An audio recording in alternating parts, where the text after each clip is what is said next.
and the Valley. City News Time, 9 o'clock. Number 1 for local news in Ottawa and the Valley. This is City News, now on 101.1 FM and 1310 AM.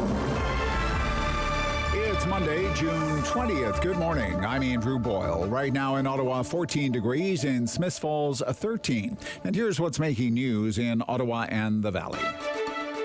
Well, happening now, we are getting an update on construction of the new Central Library.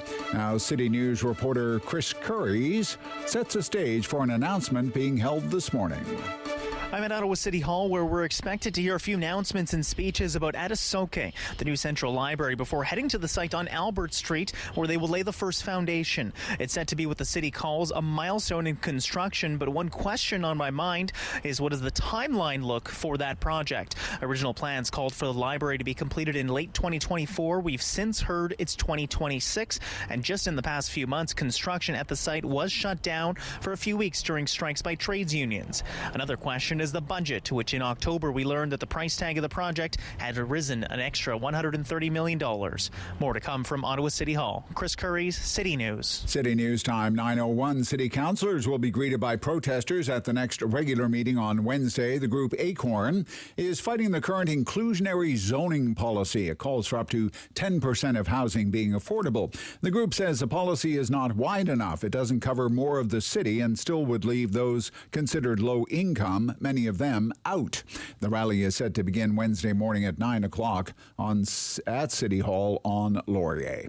And now your forecast. Here's meteorologist Jill Taylor. Plenty of sunshine for us today. The high about 24 degrees. Tonight the clouds will increase through the evening. We get into some light showers overnight, at times 13 for the low. Tomorrow summer arrives 5:13 in the morning. Looks like a wet start to summer. Periods of rain, the high 22. For today, the high 24. And right now it's 14 degrees in Ottawa, 13 degrees in Smiths Falls. City News Time, 9:02. Toronto police say a 33-year-old man has now been charged with allegedly setting a woman on fire on board a city bus back on Friday. That is being investigated now as a hate crime. Police allege the man poured a liquid substance on the woman while on board the same bus as she was and then lit the liquid on fire. Police say the man left the area while the woman was rushed to hospital. She is still listed in critical condition. That man was found nearby and arrested. Now, he has been charged with attempted murder, assault with a weapon, as well as many other. His first court appearance is set for this morning. Security screeners at Ottawa Airport and 41 other airports across Canada will begin a protest on the job today. You will notice them dressed in street clothes rather than their uniform. They say this is step one in their fight for better pay and working conditions. These are members of the United Steelworkers Union, and the union says they're being disrespected by the federal government. However, except for the lack of uniform, the service at Ottawa Airport is not going to be disrupted. The federal government is about to take the wraps off its plan to upgrade North America's aging defense system. The announcement will be made at an Ontario Air Force base in Trenton later this morning. Defense Minister Anita Anand has said the government was weighing a robust package of investments for Norad. Those promises were reiterated earlier this month when she and Prime Minister Justin Trudeau visited Norad headquarters in Colorado. The Defense Department says today's major announcement concerns the modernization of continental defense capabilities. Anand will be joined by Defense Staff Chief General Wayne Eyre and NORAD's Deputy Commander, Lieutenant General Alain Pelletier. Karen Rebo, The Canadian Press. And tickets go on sale Thursday for comedian Jim Gaffigan. The Fun Tour will hit TD Place Arena on Saturday, October 22nd. The 7:30 show that night has ticket prices ranging from about $45 to $85. Tickets available at tdplace.ca. I'm Andrew Boyle for News Anytime. Follow up online at ottawa.citynews.ca.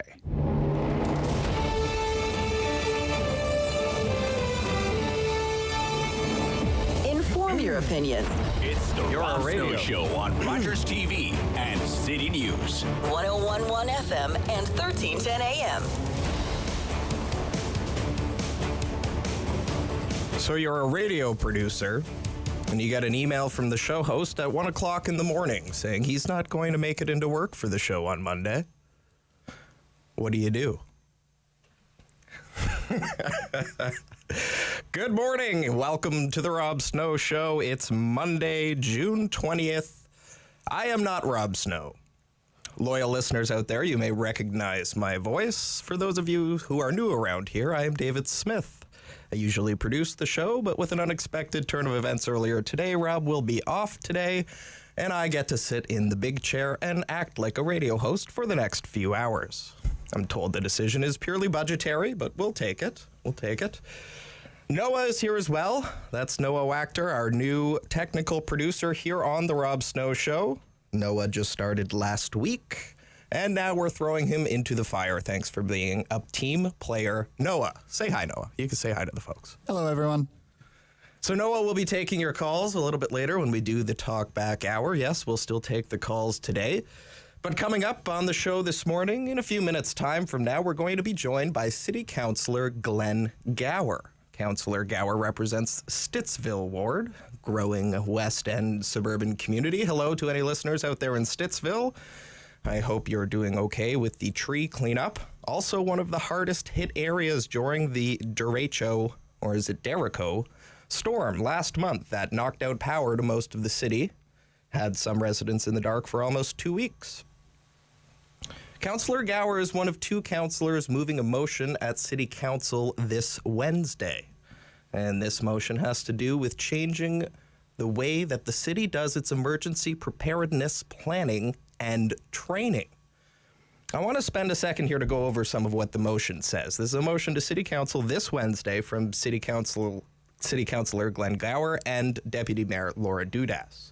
It caught my eye on the council agenda this week because, we actually read those things. We read the motions. We read the reports. That's a public service we do around here on behalf of you, good listener. This motion caught my eye, and I want to spend a second on it here. I'm going to read from it for you. Bear with me. So it starts, quote, whereas the city offers emergency preparedness training for community groups on an ad hoc basis. Ad hoc basis. That's just the first line. It goes on here. Whereas during the recent storm recovery efforts, many groups, community associations, religious groups, businesses, social organizations wanted to help, but did not always know how best to do so. And finally, quote, whereas due to the lingering effects of power outages and the prolonged impacts of the May 2022 storm across the city, there was a need for regular check-ins with impacted residents to ensure they were receiving vital information and supports. Therefore, be it resolved that staff include lessons learned from the recent storm recovery effort and include them in emergency preparedness training sessions for community groups and organizations, and be it further resolved that staff develop as part of these lessons learned a process to better direct community resources to support city efforts during an emergency. Be it further resolved that staff develop as a part of these lessons learned, process to better direct resources, include them in future emergency preparedness sessions. See, that to me reads almost as though the city does not by default update their emergency preparedness training after natural disasters, so that it could be, better prepared for the next one. I'm very curious to dig into that with Councillor Gower coming up here in a few minutes shortly, because we have had a rough ride in this city recently when it comes to severe weather and natural disasters, as you all know. We had the floods, we had tornadoes, we had more floods, we had a derecho, or is it Derico? And if it is the case that city staff have not been updating the emergency preparedness playbook all this time, well, that would be kind of concerning to me, anyway. The very first line of this motion from Councillor Gower, quote, the city offers emergency preparedness training for community groups on an ad hoc basis. An ad hoc basis. After the last 5 years, I would have thought there would probably be some sort of proactive initiative maybe on the city's part to get out there and engage with community organizations like, say, the Food Bank or the Salvation Army, the United Way.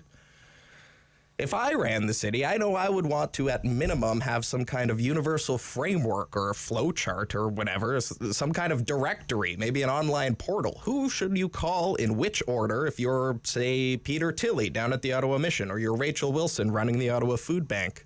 who do you call first so that city staff aren't inundated with calls just asking, hey, can I help? Don't you think we should have some kind of process that would direct you right away to where you can help, not answer the question of if you can? Right at the precise moment when things seem most disorganized and chaotic, too. I guess I just assumed that emergency response was a little more coherent than that, but maybe I'm just a bit naive. I mean, after all, the mayor insisted we didn't even need to declare a state of emergency after the derecho. When 500,000 buildings didn't have any power, he said we didn't need it. It wouldn't do any good. That's what he said on this show at the time. So I'll ask Councillor Gower about that when he joins us here in a few minutes. And if you're just joining us, you are in the right place. This is the Rob Snow Show. Rob is off today. I'm David Smith filling in here this morning.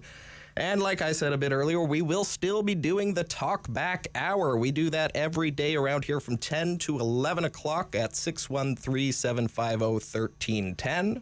After the 10 o'clock news, we'll open up the phone lines and you can call in and have your say. And a pair of topics in the mix today that I want to hear from you on. Firstly, the Summer of Freedom. That's right. This may be the freest summer ever in the history of the nation's capital, if the news reports are accurate. The organizers that brought you such events as the February Freedom Convoy and April's Rolling Thunder say they are coming back into town this week for a sort of Freedom Summit. You could say a Freedom Summit, bringing together the various groups that organized and promoted the convoy last winter. They'll be in town this week from Wednesday to Friday. And they'll even be meeting with MPs, as many as 17 MPs, according to the paper, mostly conservatives. I don't think that's surprising to anyone, but according to the group, that's what they'll be up to when they're here in the capital this week. And then next week, they'll roll back into town for a Canada Day protest/celebration.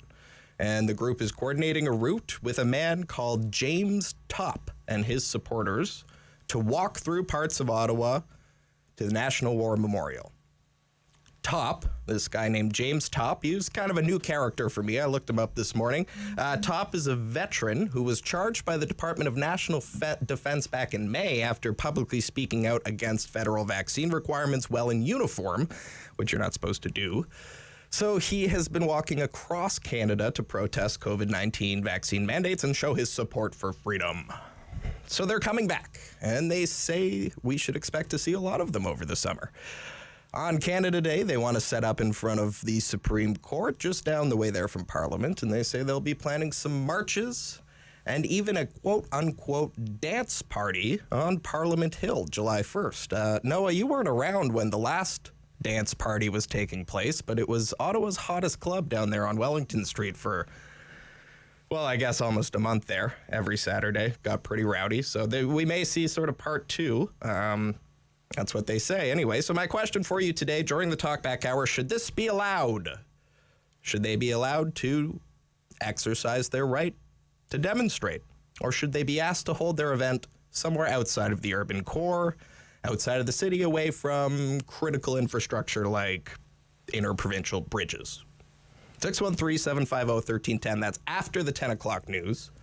That's one topic. I have another one that's a little bit lighter if you don't want to wade into the controversial world of freedom politics. I understand that's pretty heavy for a Monday morning. Is Ottawa City Council too big? Is it too big? Should Doug Ford cut Ottawa City Council the way he cut the size of Toronto City Council? This idea comes to us today in the Sun papers.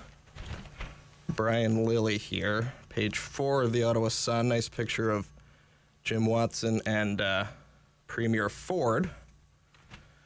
And Brian Lilly makes the case in the paper today that the City Council of Ottawa could benefit with a few fewer councillors, 8 fewer councillors, if to be exact. That would bring us down to 16 councillors plus the mayor for 17 in total, and that would be more in line with Toronto, where Doug Ford cut the city council down to 25 councillors in 2018, giving them all about 112,000 people to represent rather than about 44,000, which is what we have here in Ottawa. Thoughts on that? Would you like fewer city councillors? More city councillors? Is your councillor accessible enough? 613-750 after the 10 o'clock news. And coming up next, we'll have, a city councillor. Maybe we'll ask him about the size of council as well. Glenn Gower joining me here on the Rob Snow Show. David Smith here filling in for Rob today. You're listening on City News and watching on Rogers TV.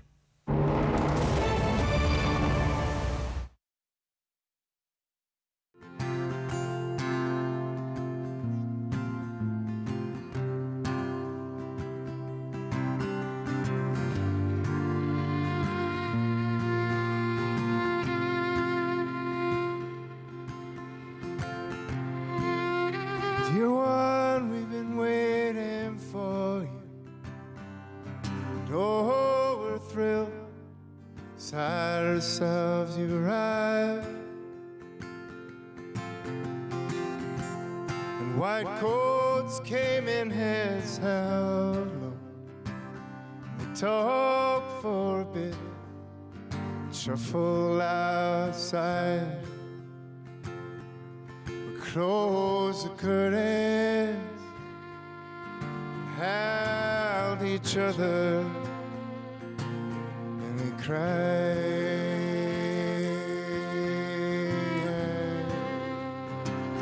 and said hello at the same time as we said goodbye.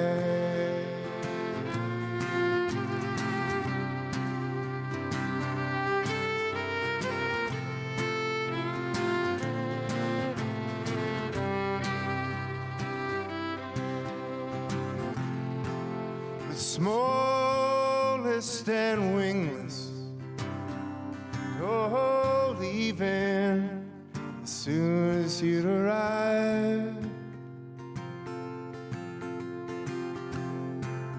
Sadness is love wasted, no little heart to place it inside. Close the curtains and held each other and cried.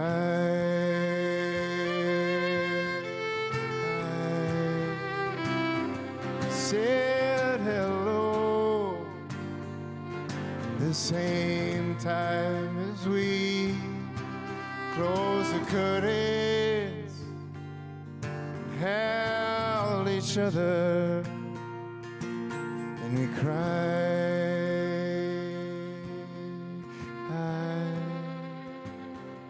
We said hello at the same time as we said goodbye.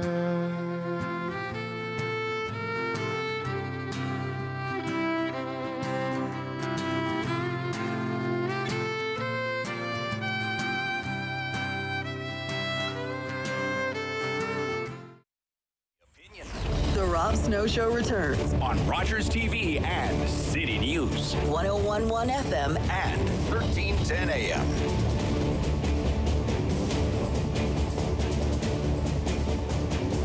Welcome back to the show, Rob Snow Show, 9/18, Monday, June 20th. I am not Rob Snow. Rob was tied up today, so this is David Smith here, usually the producer of the show, getting to sit in the big chair this morning. And our first guest of the day joins me on the line now. If Noah can put Mr. Gower on the air, because I don't know how this computer system works. Oh, there we go. Counselor.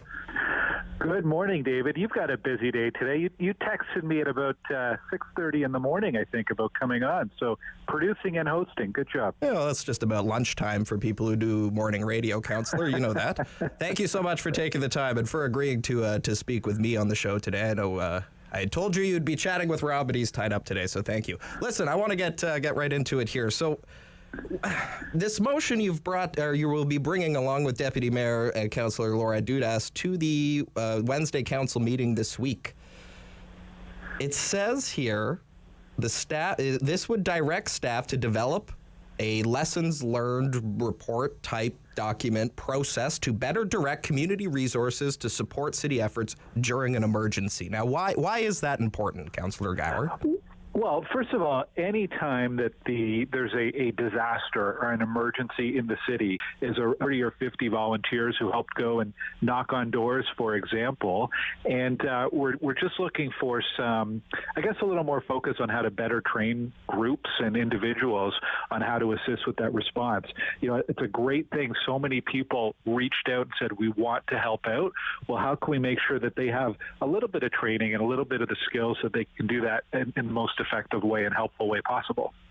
Was there a problem in those early hours after the storm that you know of when it comes to city staff being overwhelmed just by communication? Because when I read this, it makes it, my reading of this, there has to have been something going on behind the scenes where people are looking to help and they want to help, but the very first bit of that communication chain must be a little disorganized. Am I reading too much into that? I wouldn't say it was a problem, but I think it's an area where a number of us said, hey, I think we could actually be, we could do better here. We could be a little more proactive in the planning. One of the big challenges around communications early on, and this is maybe separate to this community group or volunteer motion, one of the challenges very early on was cell phone communication. Those networks were overwhelmed. So that's an area I know we're going to be looking at. How do we make sure that the basic communications of cell phone service are there and reliable? One thing I'm looking at for Stittsville in particular, we've already established a volunteer email list where we can reach out to people, but that's not necessarily available to people when there's an internet outage and a power outage. So, is there a better way that we can organize people and have some phone numbers of dedicated and committed volunteers that we could reach out to for assistance? So just looking at things like that, what haven't we thought of, or what did this storm show us that we hadn't realized before, so that we can respond better should something like this happen again? Why is it that it takes a motion at City Council for that to happen? Why is that not happening automatically? Well, it would have happened automatically. Like, as I mentioned, part of the protocol for an emergency response is to do that review. This was something important to Councillor Dudas and Councillor and myself and others as well. We just wanted to signal this is a specific area where we really want to focus that review on. So, just making sure that that's top of mind when we do that that post-mortem of the event. Right. City Councillor Glenn Gower is here with me. Stittsville Ward City Councillor David Smith here, filling in for Rob Snow. This is the Rob Snow Show on City News. Councillor Gower, how are things in your neighborhood right now? I understand that power should be back on to everybody. Is that the case? Yes, that's right. Power's been back on. I think there was a school and a church in the community center that were out past about a dozen days, but that's all looked after now. Right now, it's a lot of response still in city parks and pathways, still some city trees that have fallen in people's backyards. It's an ongoing process to get those removed. That's still going to take a few weeks to complete, but all of the hazardous or dangerous situations, like trees that might have been blocking a path or trees that might be in danger of falling in a public space, that's all been looked after. So it's just that hard work of the ongoing removal of a lot of the debris from public spaces, and also curbside pickup as well. That's continuing. The reason I ask about hydro and the situation right now is there is also another motion on the agenda for council this week from your colleague, Councillor King, seconded by Councillor Brockington, about they would like to see the mayor write to the CEO of Hydro One, and they would like Bryce Conrad and his team to come up with an action plan.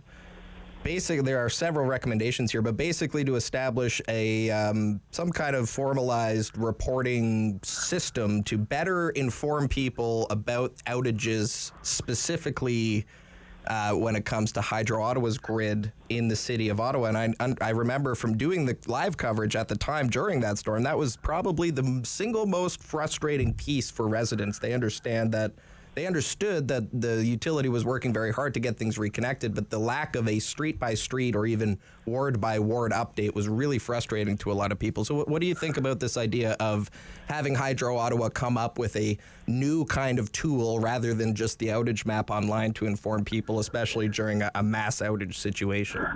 Yeah, well, it seems pretty clear to me that outage map is best, or was designed for typical outages that we have, right? The small outages that might occur for every once in a while for whatever reason, not for a widespread outage like the one we saw. We're actually going to have Hydro at Council on Wednesday. They're doing their annual report. So it's an annual check-in that they do with Council, and there'll be an opportunity, I understand, for councillors to ask some questions. So I know these questions about the outage map and communications are going to come up on Wednesday, and we'll get some answers directly from the CEO of Hydro and the other officials that are there. That is good to know. We'll be keeping a close eye on that. I think that's the first public update Mr. Conrad at Hydro One has done Hydro Ottawa has done in a little while, so that'll be very interesting.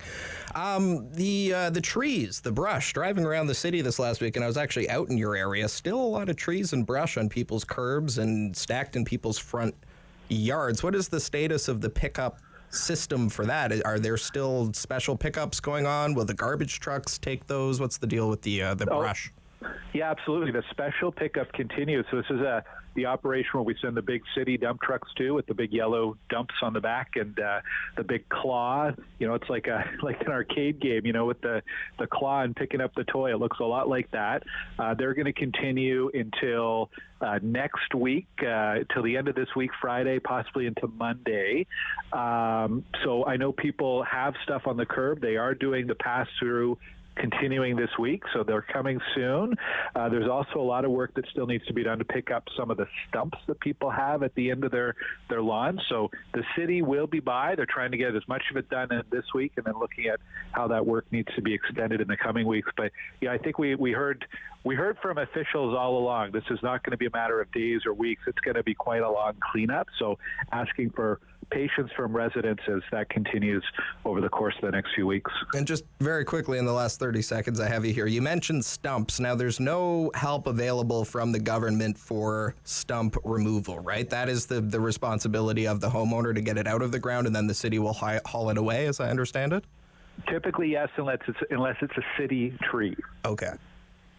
So if it's a city tree, say in that little strip of grass on the median between your house and the road or whatever, and there's a big stump there and it's half pulled over, it's sticking out and it's ugly, the city arbory crews will be dealing with that at some point when they're able. Yeah, and if folks have a question or concern about that, they can call 311, and a city forester can help come check that out. 311. Okay, excellent. All right, we're all out of time here for today. Thank you very much for your time this morning, Councillor Gower. All right, take care. Thank you. That was Councillor Glenn Gower, Stittsville area councillor, one of the hardest hit neighborhoods in the storm last month. He'll have a motion at City Council on Wednesday talking about whether or not the city is adequately training community organizations and coordinating with them when it comes to the aftermath of an emergency like that. Could we be doing a better job engaging people like the Food Bank or the Ottawa Mission or the Salvation Army when it comes to providing relief to citizens that the government can't provide in the aftermath of an emergency, a natural disaster?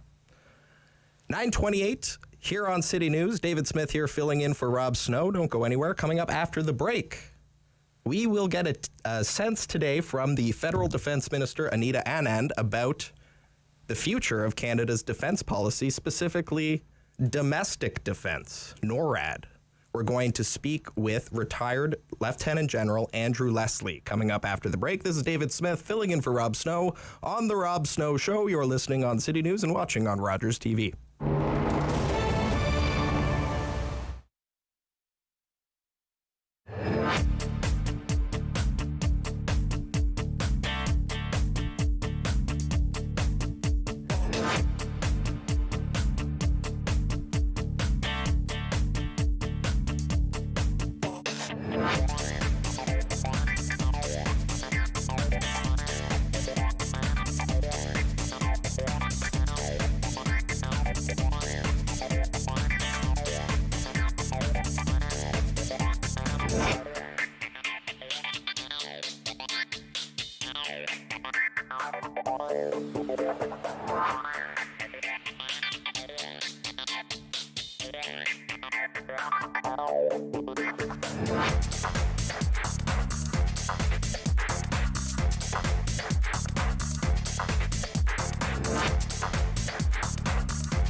Number one for local news in Ottawa and the Valley. This is City News, now on 101.1 FM and 1310 AM.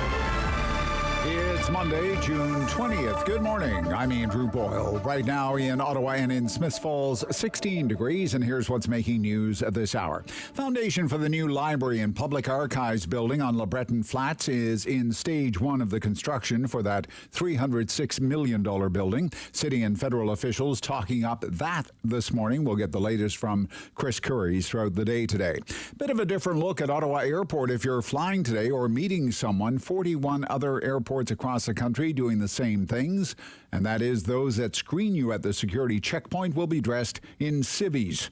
The civilian clothing won't change the way they handle their job, but they are pointing out to their employer, the federal government, that they're not being treated fairly. With wages and their working conditions, they are bargaining for a new contract. Environment Minister Stephen Guilbeault says Canada will ban companies from importing or making plastic bags and styrofoam takeout containers by the end of this year. The sale by the end of next year, the export by the end of 2025. The move to ban exports is a welcome change. Several environment advocates were dismayed that Canada's initial plan was to ban the items at home, but continue shipping them abroad. City News Time, 9:32. I'm Andrew Boyle. For news anytime, follow up online at ottawa.citynews.ca. He's the opinionated Ottawa icon The Rob Snow Show returns. on Rogers TV and City News. 101.1 FM and 1310 AM. War could last years. Both Russia and Ukraine are claiming small gains as heavy shelling continues. The war in Ukraine could last years. That's the front post of the National Post today. That's not the kind of news that I like on a Monday morning, but this is the state of the world. And then right next to that in the Monday morning National Post here, defense update expected today. Ukraine war sparks need for Norad upgrade. Expectations are high as Defense Minister Anita Anand prepares to unveil the federal government's plans to upgrade North America's aging defenses, whose importance has only grown in the aftermath of Russia's invasion of Ukraine. That invasion of Ukraine, which NATO now says could last for years, as NATO operations can from time to time. Joining me now is retired Lieutenant General, the Honorable Andrew Leslie. He was the Deputy Commander of the NATO Land Forces in Afghanistan, Liberal Member of Parliament for Orleans and Government Whip. He joins us now on the line from Ottawa. Good morning, Andrew. Good morning, David. How are you? I'm doing very well. Thank you for taking the time this morning. I wish it was under better circumstances. So first of all, could you just give me some reaction to this news this morning, this message from NATO? War could last years. Does that come as a surprise to you that NATO now says the war in Ukraine could last for years? No, tragically it doesn't. Let's not forget that NATO leadership for months was saying, hey, the Russians won't attack. It's just a big exercise. Then if they do attack, they're going to stop as soon as they conquer one or two of the adjoining regions. So now I'm glad to see that there's a strong dose of realism creeping into their language. Plan for the worst case, which is that the war will grind on in terms of attritional warfare. And despite the bravery of the Ukraine defenders, Russia has amassed massive amounts of artillery, and they're smashing cities and communities to cause casualties to Ukrainian people. What sort of conversations are happening in the high-level command at NATO right now? What would be the main points of concern for the commanders at this point? Is it the sustainability of arms and supply chains and support and things like that? Is it the resolve of the Ukrainian people to continue to hold out? What are some of the things that those commanders might be thinking about this morning? I don't think there's any question that the vast majority of the Ukraine citizenry are determined to fight for their country and their homes. I think the debates and discussions at the senior general level, or the generals in other words, is probably bifurcated. The first focus will be on what else can the various nations provide to redress the imbalance in firepower. Right now, Russia has lots of artillery, and the Ukraine is getting more sophisticated system with which to target the Russian artillery. But the Russians now have decided to revert to their age-old tactics of essentially not caring too much about their own casualties and seeking to throw hundreds, if not thousands, of armored vehicles and troops at the Ukraine defenders, causing casualties to the Ukraine people who can ill afford them. At the same time, those same generals are probably increasingly worried about the state of readiness of their armed forces in their own countries. And none is perhaps quite as unready, if that's a term, as Canada's. Well, I want to come back to that in a moment here, but before we get to that, readiness and neighboring states, for you as an observer, I'm sure you've been paying probably closer attention than many of the general public, even myself. I mean, last week we had news reports of us sending new barrels for howitzers that we had just sent to the Ukrainian. Like, did we send them junk? What is your sense of Canada's contribution to that state of readiness right now? Well, to have a fact-based discussion, for 6 years, Canada did almost nothing in terms of sending weapons to the Ukraine, despite their frantic requests. 2 days before the assault went in, we sent them a couple of boxes of rifles. A couple of days after it started, we sent them some very old anti-tank systems. And now we have sent them 4 very modern howitzers, a couple tens of thousands of rounds of ammunition, that's a good thing to do. And the reason why they're sending barrels is the Ukraine soldiers are firing those guns so often, they're starting to wear out the barrels, which just points to the intensity of what's going on over there. Okay, that's very interesting. Thank you for that. I appreciate that. So now, all of this to say, we're expecting an update today from our defense minister on Norad, and the paper calls it today North America's aging defenses. Would you agree with that characterization? What is the state of Canada's preparedness here at home? Very low. And the United States has been politely, increasingly, frantically asking us to contribute our proportional share to the defense of North America. We have great pilots. Their aircraft are, in many cases, older than they are. And there has to be a lot of improvements to the various means of detecting enemy aircraft or cruise missiles, because I think most Canadians would agree the overall security situation globally is not nearly as good as it was even last year. So in this era of increasing threat, deterrence is important. And to deter the Russians or others, you have to have a credible defense. And if you don't have that credible defense, then people may choose the military option. And we don't want that, ever. I'd like to read from you just a little bit from a report here. This is an op-ed, it's a piece of commentary for the Center for Strategic and International Studies. And I came by this report via your Twitter account this past weekend, Mr. Leslie. And it says, Canada urgently needs to rethink its national security strategy, and goes on to say the report begins with an indisputable fact. Canada's security environment, like in other democracies, is rapidly deteriorating. Russia's invasion of Ukraine validated an emerging global trend, the return of geostrategic competition. What does that mean? Well, it means the Cold War is back with a vengeance, except for it's not that cold because lots of people are dying, many more so in a shorter period of time than happened over the previous couple of decades vis-a-vis Russia's invasion of Ukraine. Historically, Canada has relied on first France, then Great Britain, and for the last century or so, the United States for protection. We've contributed a proportional share when push came to shove, when there was a crisis, but lately we haven't been doing that. There's been a lot of talk from Canada, but not a lot of action. There's been a lot of talk about defense spending and increasing capacity and capability, but not actually a lot of output. So we now have a war raging in Europe. It's having an impact on trade patterns. It's having an impact on the world's availability to redistribute food to those who need it most. It's having a horrible environmental impact. It's attacking essentially the trade patterns to an extent that it's contributing to inflationary pressure. So the point being is that by disarming or not funding our defense capabilities and intelligence security capabilities enough, we're putting ourselves at risk. And quite frankly, a government's first job is to minimize the dangers to its citizens. So of note, there's been no national security policy statement for 15 years. And a lot has changed in the last 15 years. Good heavens, a lot has changed in the last 4 months.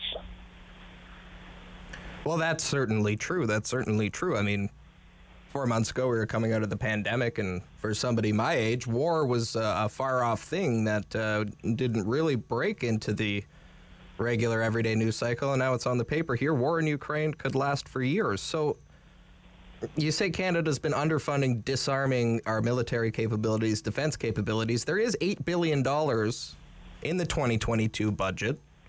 Part of that is what Anita Anand will outline for us later today when it comes to spending on NORAD. Should we be spending on NORAD? Should we be spending on things like missile interceptors and artificial intelligence? What do you make of what you've read so far about what we are spending money on? Well, if we don't, then we'll rue the day, and there won't be time to actually do it when we need it. So the time to spend and invest in a certain minimum level of security is now. Let's not forget, Canada is not part of ballistic missile defense. So there's a variety of nations out there which have capability, especially nuclear. Indeed, the largest nuclear power in terms of the quantity of munitions right now is Russia. The last thing you want to do is present an aura of apparent lack of will. And the reason why Putin attacked, first of all, is a sociopath, of course. But the second reason is he took a look around and said, you know what? The Western democracies are disarming quickly. I'm not convinced they have the will to resist. And then he dramatically underestimated the courage and fighting ferocity of the Ukraine soldiers and their citizenry. And thank goodness they are available to blunt whatever is coming next. But by not defending or investing in NORAD for 7 or 8 years, we put our citizens at risk. $8 billion increase announced by Minister Freeland, a bit of smoke and mirrors. Actually, a lot of smoke and mirrors. Let me explain why. Sure, go ahead. Yeah, the defense inflation right now is running at around 5, 6, 7% per year. So if it's $8 billion over 5 years, and we're talking $23, $24 billion of defense capability, Canada's found the neat trick of including the Coast Guard and veterans costs as part of the defense funding envelope, but that's neither here nor there for right now. So that means every year the value of the defense purchase dollar is going down by around close to $800 or $900 million, rounded out to $1 billion. So in 5 years, we're going to be $5 billion behind where we are now. On top of that, we've got to fund NORAD, the initial allocations out of that $8 billion, and we've got to do a bunch of other stuff. So really, it's nothing new or additional. And at the same time, the Canadian Armed Forces has dramatic holes in its capabilities, air, land, and sea. And the time to invest in defense is now. Gosh, this government's really good at making announcements. Go ahead, make all the announcements you want, but get things done, just like almost all our friends and allies are doing. Okay. Thank you for your time this morning, Mr. Leslie. Thank you very much for joining the show. Very much appreciate it. Anytime, David. Cheers. Take care. That was retired Lieutenant General, the Honorable Andrew Leslie, used to be a NATO commander for our forces in Afghanistan. Some strong words there. Smoke and mirrors. $8 billion is really just keeping up, and we'll have a close eye on Minister Freeland when she takes the mic. Minister Anand, when she takes the mic later today. We're expecting an update from the feds on our national and domestic defense strategy. And from the sounds of it, that one commentator, retired Lieutenant General Leslie, says they're not going nearly far enough. That's one to keep an eye on.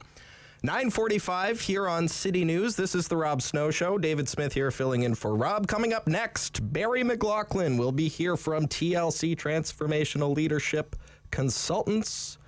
We'll dig into Canadian politics. We'll dig into local issues. We'll dig into American politics. We'll dig into it all here on The Rob Snow Show. You're listening on City News and watching on Rogers TV.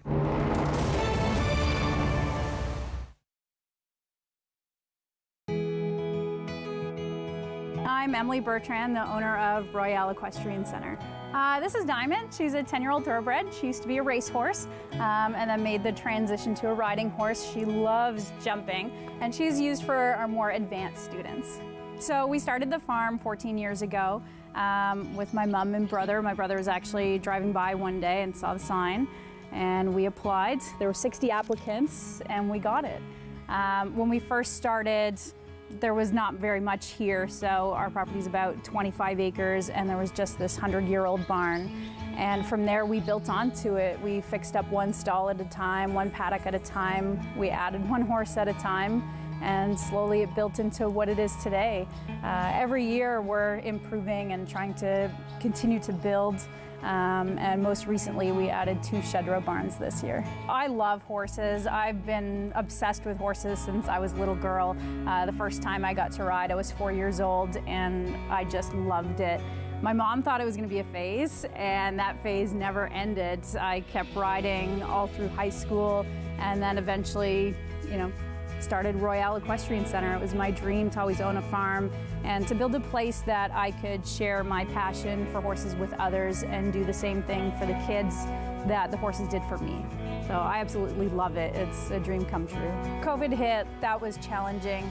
I was pretty stressed, especially the first few months, trying to figure out how are we going to navigate all of this. Our business is based on people coming in. We don't make much revenue if there's nobody coming in to ride. So that was really challenging. And then the other aspect of it was how are we going to care for all these horses if we're fully shut down and there's no income coming in. So we worked really hard. Some of our team were so kind to actually just come in and volunteer and help us out. And we made through it. We got through it. It's been hard and a lot of work, but it's also shown us how resilient we can be. So I'm happy with how we're coming out of COVID. Hopefully this is, we're nearing the end of all the shutdowns, but we've, survived it and now we're starting to thrive again, which is great. So we have a great team. We have about 14 coaches, and then we have all our regular barn staff. We have our maintenance manager and crew, and if it weren't for them, we wouldn't be able to do this. It takes a huge amount of people, and then we also have a volunteer program. The volunteer program, it helps with us, especially with our beginner program, so they help with tacking up the horses and caring for the horses when we're really busy, and then they also get to gain some work experience. We take co-op students on. We're quite a busy and vibrant place, and it takes a lot of people to make it work, even through to behind the scenes from our accountants, my family, who are always stepping in to help out. It takes a small village. Strong opinions. The Rob Snow Show returns on Rogers TV and City News. 101.1 FM and 1310 AM. 9:48 here on City News. 9:48 already. Hours flying by. David Smith here in for Rob Snow today. Rob couldn't make it in today, but he will be back probably tomorrow, if not the day after that. And joining us now, because it's 9:45 on a Monday, is Barry McLaughlin, man of many titles, notably president of TLC Transformation Leadership Consultants, a fellow in the Masters of Political Management program at Carleton University, and also adjunct professor in the MBA program at Cape Breton University's Shannon School of Business. He joins me now on the line. And do you have a problem with getting business cards, Barry, with all those Yeah, titles? it takes so long to introduce me that we have hardly any time left. Yeah. How are you doing today? Thanks for coming on. Great to hear you on the radio. You're doing great. Oh. And I only know you from behind the scenes producing that whole show, but it's great to hear you on there. Well, thank you very much, Barry. Listen, our time is tight, so let's dive right into it here. I want to talk about Canadian politics first. Some very interesting columns over the weekend.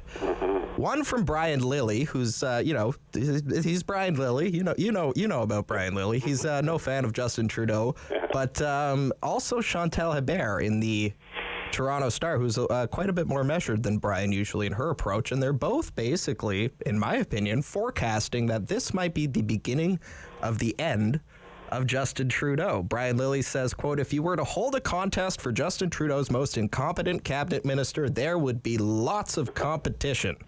And Chantal also writes similarly in the Star, to look back on the first stretch of Justin Trudeau's third term is to be reminded there is a reason why no prime minister has succeeded in securing a fourth consecutive election victory in more than a century. So both columns, of course, pointing to a set of problematic files that have been dogging the Trudeau government for months now.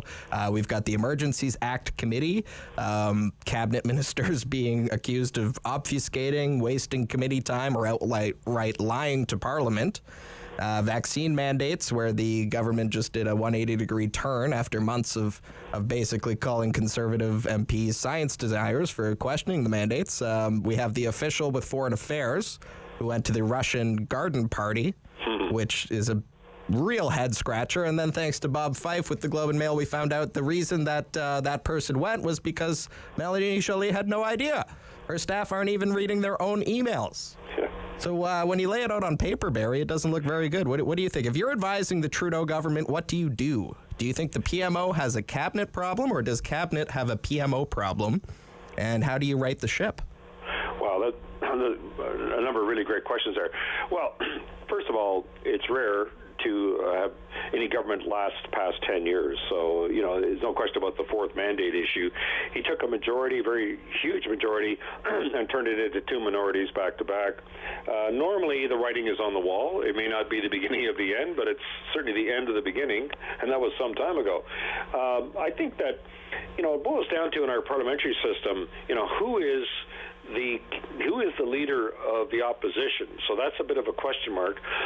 I think leaving a lot of this uncertain. I mean, if Pierre Poilievre becomes the leader, is that a different kind of scenario than Jean Charest leading?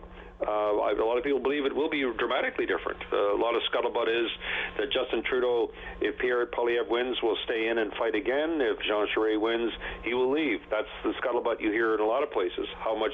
It's just all scuttlebutt. There's only one person who really knows the answer to that question. Also, who is sitting in the wings, like is going to gobble up more votes and be a fresh voice, new ideas?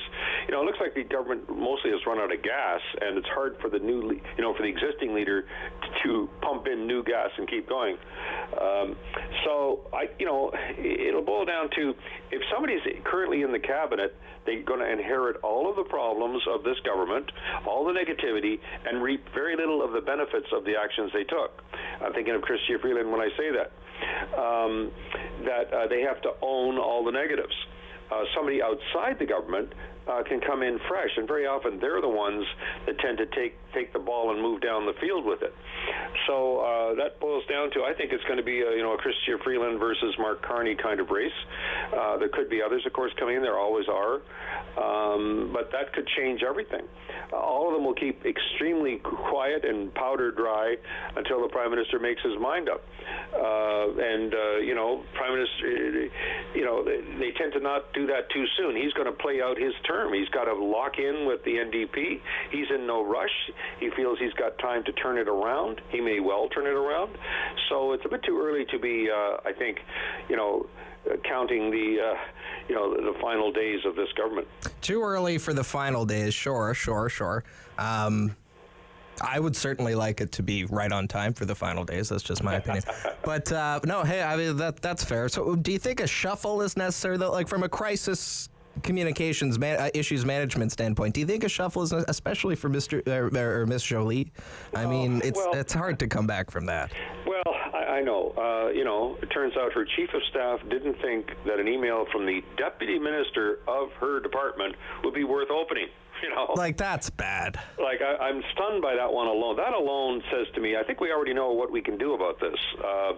The Prime Minister's in L.A. for the summit, and I guess they're just too darn busy to open those emails. Actually, I'm going to be fair to the bureaucrats in the department. I mean, the deputy minister did the right thing. A very touchy political lens needed to be applied to that decision, and it went to the minister's office, and nothing in return. So I don't think you can entirely blame the deputy minister for that. That one really it's owned by the chief of staff, and therefore ultimately by the minister, who's got to be accountable for that kind of thing.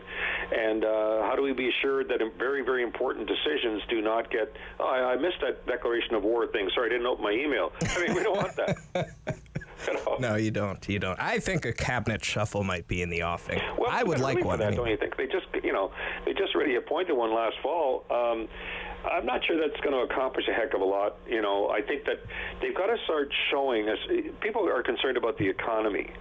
So if we're into heavy inflation and almost always leads to recession when it keeps going like this, according to the economists, we got to see some very serious efforts on the government's part. It's true. I mean, we have cost of living crisis. And where's Mr. Trudeau? We have cost of living crisis. Where is he? He's jetting around the continent and the world on multilateral missions. So anyway, let's move along here for a second, because I do want to talk about January 6th committee as well. Going to be another big week there. A new Ipsos ABC News poll in the news this morning says 6 out of 10 Americans think Donald Trump should be charged criminally. And that's up from when the last time they did that poll back in April. And there's also word this morning the committee might subpoena former Vice President Mike Pence. What do you think? What are you watching for this week? What's your pregame analysis there? Yeah, I think, first of all, it showed that it was worth the January 6th committee taking its time before having public hearings. They're well produced, they're tight, they're focused, great video support, they're produced by a television producer, and it shows. They tend not to change the base votes. I mean, it's not going to change any of the base of the Republicans, meaning the Trump base. They're not going to be, but I think that it's really the independents, and yes, there are still some, and the very, fair weather friends, Republicans, they are clearly shifting over somewhat. They're seriously doubtful. I think the criminality of it is critically important. If they go through it all and it doesn't lead to the Justice Department filing, this is new information, and the Justice Department apparently is asking for that, for the documentation. That means they're actively considering a criminal prosecution based on what we're hearing even so far. That, I believe, will shift the dial even more. Is this all wishful thinking? There's always this possibility with Trump. You think, how could they not, take seriously the evidence that's rolling out of Trump really being a key, organizer of it, a key influencer of it, owning the so what if they hang Mike Pence kind of lines. I mean, really, at what point do Republicans say, I think we've had enough of this circus and we don't need to bring it back into town? That's a question mark, but the January 6th committee, I think, is doing an excellent job in moving towards that. And quickly here at the end, who stands to benefit or lose the most in the midterms from all of this? Well, right now, I mean, Biden's so far down in the midterms, it can only help him. You're down so long, everything looks like up to me, the old line. And he's got to look at this as a rung up the ladder, but he still has a long way to go to turn the Democrats, to turn the midterms into anything approaching a victory. And for the Republicans, are they in a position to lose? Are they going to lose anything on this? Well, they could lose a little bit, but does it boil down to the Senate gubernatorial races and congressional races? That's the question. Does it translate into that? I'm not sure if it reaches that translation point. It seems like people that are supporting Trump still seem to be doing fairly well. I think some close races, this can make a difference. And let's face it, everything's so tight in the Americans' divide that tight can mean a difference between, staying in control of the House or staying in control of the Senate. These are critically important issues, especially for Biden, if he's going to resurrect himself before 2024. Always good, Barry. Thank you so much for the time. We'll talk to you next week. My pleasure, David. Take care. That's Barry McLaughlin from TLC Transformation Leadership Consultants, also with Carleton University and the University of Cape Breton. Coming up next, Talk Back Hour. Summer of Freedom? Should we allow more Freedom Convoy type activities, if they're a little bit better organized, back into the city this summer?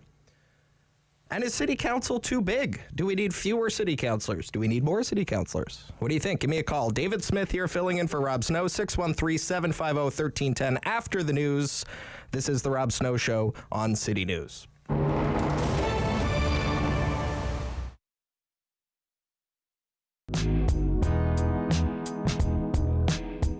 The Calgary Stampede is a world-renowned festival celebrating wrangling, bull riding, and everything cowboy.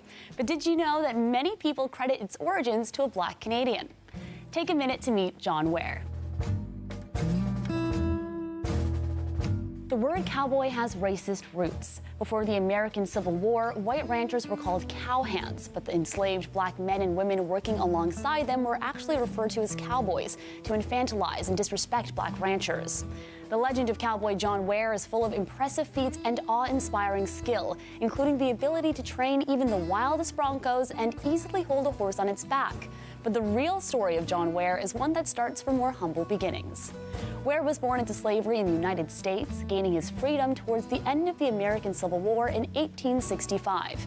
Ware's skills with cattle ranching developed as he traveled throughout the United States, eventually settling in a town southwest of present-day Calgary, Alberta, which made him one of the first black pioneers in the prairies.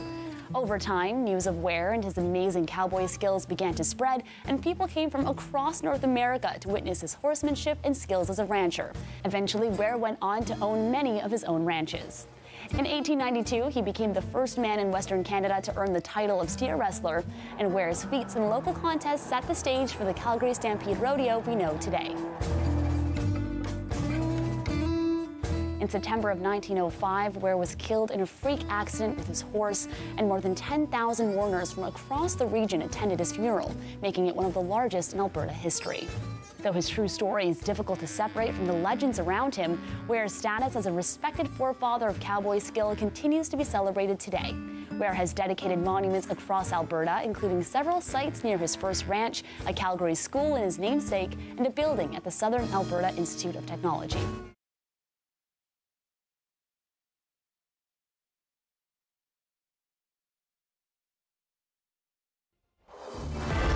Number one for local news in Ottawa and the Valley.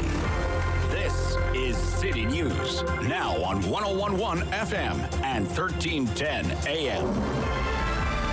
It's Monday, June 20th. Good morning. I'm Andrew Boyle. Right now in Ottawa and in Smiths Falls, 16 degrees, and here's what's making news in Ottawa and the Valley.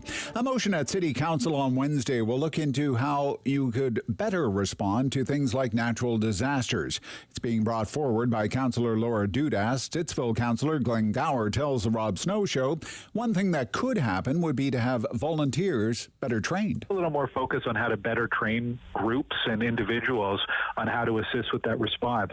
You know, it's a great thing. So many people reached out and said, we want to help out. Well, how can we make sure that they have a little bit of training and a little bit of the skills so they can do that in the most effective way? Now, Gower says in his ward alone, Stittsville, there were dozens of people who helped out in the aftermath of the derecho. It was very much appreciated, but specific duties and training would have been that much better. City News Time, 10:03. Now your forecast. Here's meteorologist Jill Taylor. Plenty of sunshine for us today. The high about 24 degrees. Tonight, the clouds will increase through the evening. We get into some light showers overnight, at times 13 for the low. Tomorrow, summer, a rise 5:13 in the morning. Looks like a wet start to summer, periods of rain, the high 22. For today, the high 24. And right now in Ottawa and in Smiths Falls, it's 16 degrees. The new Central Library construction began in December of 2021. Builders will lay parts of the foundation today with stakeholders including First Nations groups, the City of Ottawa, federal government, and the Public Library Board. They will embed small tokens into the foundation. Here's Ottawa Mayor Jim Watson. On behalf of the City of Ottawa, I will contribute the coat of arms of the city, which features many symbols of our region, like rivers and arrows and paddles that represent the first inhabitants of the region. We'll also include a shovel, a symbol of construction that is also featured on our coat of arms.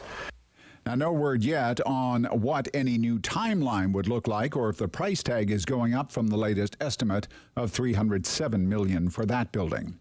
Defense Minister Anita Anand is set to unveil the federal plan to upgrade Norad, the aging North American defense system. Both American and Canadian military officials and experts have been sounding alarms about the state of the shared early warning defense network that was established back in the 50s. Some of the $8 billion in the new military funding in the latest budget would be spent on new long-range radar systems capable of detecting threats coming over the Arctic. City News Time, 10:04. The inquiry into the 2020 mass shooting in Nova Scotia releasing a document that shows the Mounties struggled to inform most victims' families promptly. One officer handled pleas for information from more than 100 family members.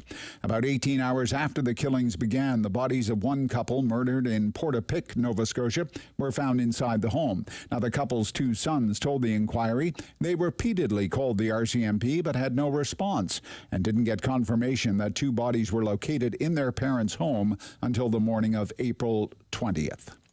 I'm Andrew Boyle for News Anytime. Follow up online at ottawa.citynews.ca. Talk back. Hello. On the Rob Snow Show. The phone lines are open at 613-750-1310. Now, the Rob Snow Show continues.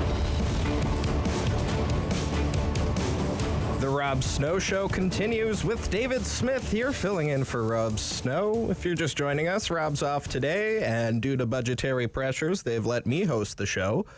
Noah is here as well. Noah Wachter, our new technical producer. He just started last week, and now he's doing the show all by himself. So if you call in now, 613-750-1310, it won't be too long of a wait. You can chat with Noah. He's very nice. And the questions I have for you today, there's two of them. First of all, we have to talk about this Canada Day business, this business of Canada Day and the freedom people, the freedom fighters, the freedom enthusiasts. They're coming back. They are coming back. Maybe you hear that and you think, great, excellent. I'd love those guys to come back. Maybe you hear, oh, no, I'd better skip town for the weekend. They're coming back. We better head for the hills. I'm somewhere in the middle myself on that one. Should the city allow more Freedom Convoy-style protests this coming summer? 613-750-1310. 613-750-1310, 750-1310. This is the Talk Back Hour. You call, you talk, or you don't call, and I get to talk. More Freedom Convoy-style protests. They say they're coming back. So this is in the newspaper this morning, just to catch you up. Some of the organizers behind the convoy, the original one, it rolled into Ottawa, occupied downtown streets. If you watched the news anytime between like late January and early March, you probably heard about it. It was a big event. Yeah, a lot of people, a lot of strong opinions. I don't want to relitigate any of that. But they say they're going to come back on Canada Day and even possibly throughout the summer for more protests. Do you want to call them protests? Do they call them protests? I don't know. Events. So it could be the Summer of Freedom in Ottawa. Is that okay? Is that okay? Are we okay with that? I want to come at this from a local angle, local perspective today.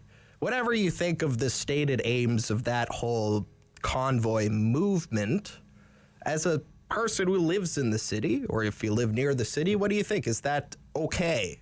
Or should we ask them to go elsewhere? Go set up your trailers and your hot tubs and your bouncy castles and ball pits, I don't know, somewhere outside of the city. Go set up in this. If you've got lots of farmers' fields around. I mean, people were organizing in farmers' fields. Why can't you do it out there? Do we owe it to them to let them come into the city? Should they have to get the right permits and permissions? Hold it as a proper organized protest. That was one of the big things, the big sticking points the last time around, which was, is this an illegal protest? At what point does a demonstration become illegal? Is there such a thing as a legal protest? It all gets very wonky after that, and smarter men than me can argue about whether or not that's true. But organizers with the group Veterans for Freedom said in an interview posted to YouTube last week, it's going to hold a 3-day conference in Ottawa this week from Wednesday to Friday, sort of like a freedom summit, if you will. Different groups involved in organizing the Freedom Convoy movement and the motorcycle event we dubbed Rolling Thunder. Remember Rolling Thunder? That was a big hullabaloo. In addition to the 3-week tour of the capital this week, the organizers say they'll be back next week, and they're on Canada Day and throughout the summer. And on Canada Day, they want to set up down at the Supreme Court, which is not in front of Parliament, where the Wellington Street is still closed. Remember, Wellington Street is still closed. So they can't set up where they were before. We can't have an exact repetition of the last time. But are you okay with that? Do you live downtown? Do you live near the Supreme Court? The Canada Day events, by the way, to remind you, are being held not at Parliament Hill. They're being held down at LeBreton Flats. Now, they say that this was pre-planned because of the construction on Parliament Hill. Reminder, Parliament Hill is basically just a pit right now.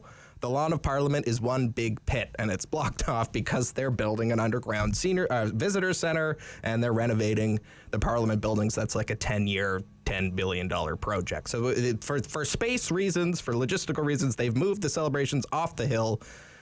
But the Freedom Convoy people want to hang out at the Supreme Court, and they want to have their message heard. And they're allowed to do that. Right? I mean, at a baseline, you can't deny somebody the opportunity to express their charter right to demonstrate just because you don't like what their cause is. We don't do that in this country. What would it take? Let's say they come down and they set up and they party and do whatever, and then they stay for too long. How long can they stay? When would you become uncomfortable with it? Let me know. 613-750-1310. The Freedom Convoy group say they're coming back for Canada Day, and they want to, among other things, host a dance party, a quote-unquote dance party. That's in the newspaper. The organizers of this group, Veterans for Freedom, affiliated with the Freedom Convoy, which is kind of a coalition of other groups, a sort of a mishmash, if you will. They say they want to come back and they want to demonstrate down at the Supreme Court. They want to do a march. Are you okay with that? Is there a way that we could even ask them not to do that? That would be legal, or that wouldn't be, trouncing on anybody's freedoms, because that's important, right?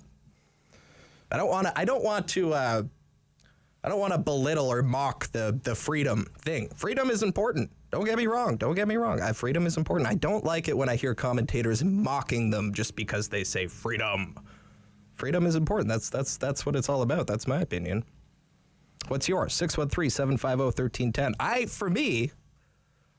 I definitely would not be okay with semi-trucks.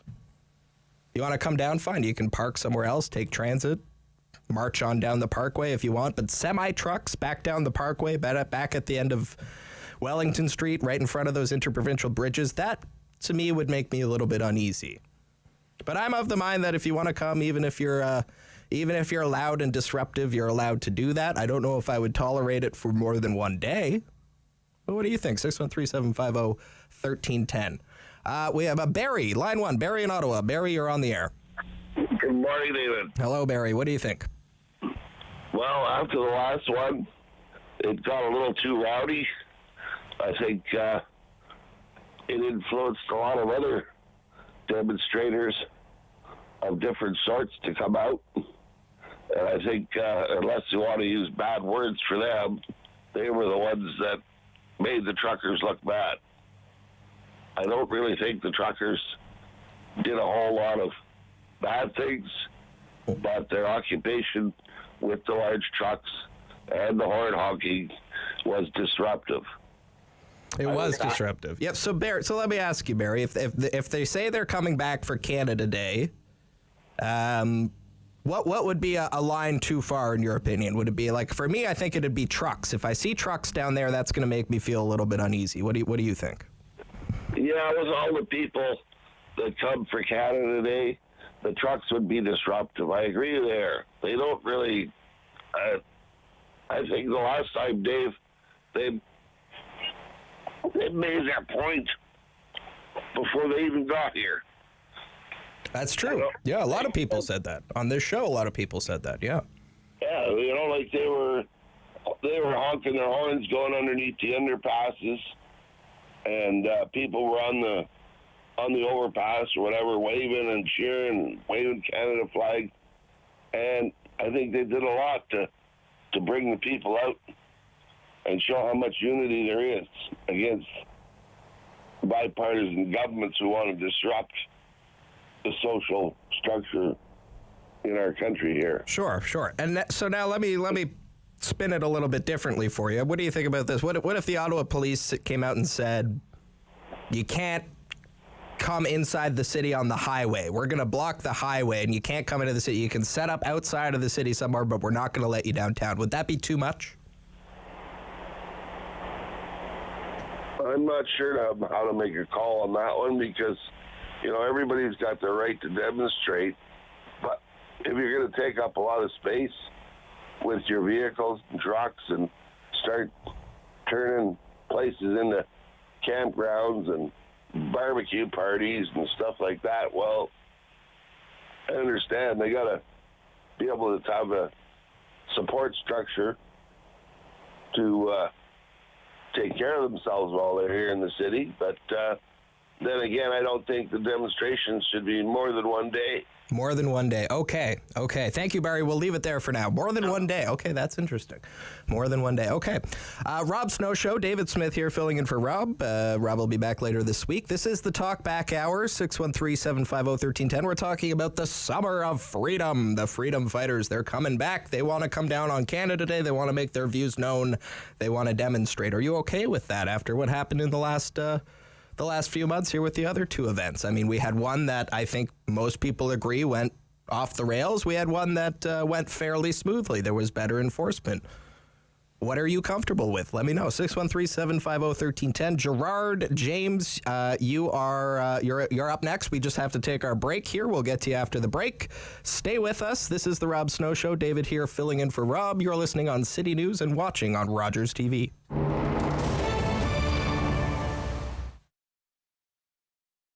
To be honest, this is my job for more than 20 years now.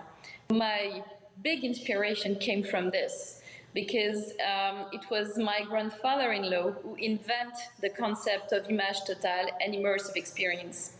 And it's really immersive. So for people that have never experienced one of these immersive shows or events that you put on, how would you describe it to them? I would say to them and to those visitors that they're just going to enter in a dream come true. When you're in the exhibition, entering in this room, it's like walking in a dream. It's like walking in the garden of Claude Monet, between those flowers, between those water lilies.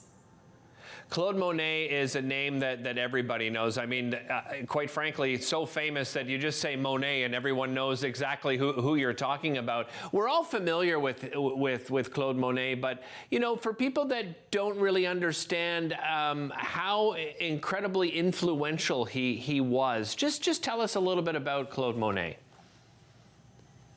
If I have to define Claude Monet, I would say that he was a revolution as itself, which means that, it disrupts all the art history.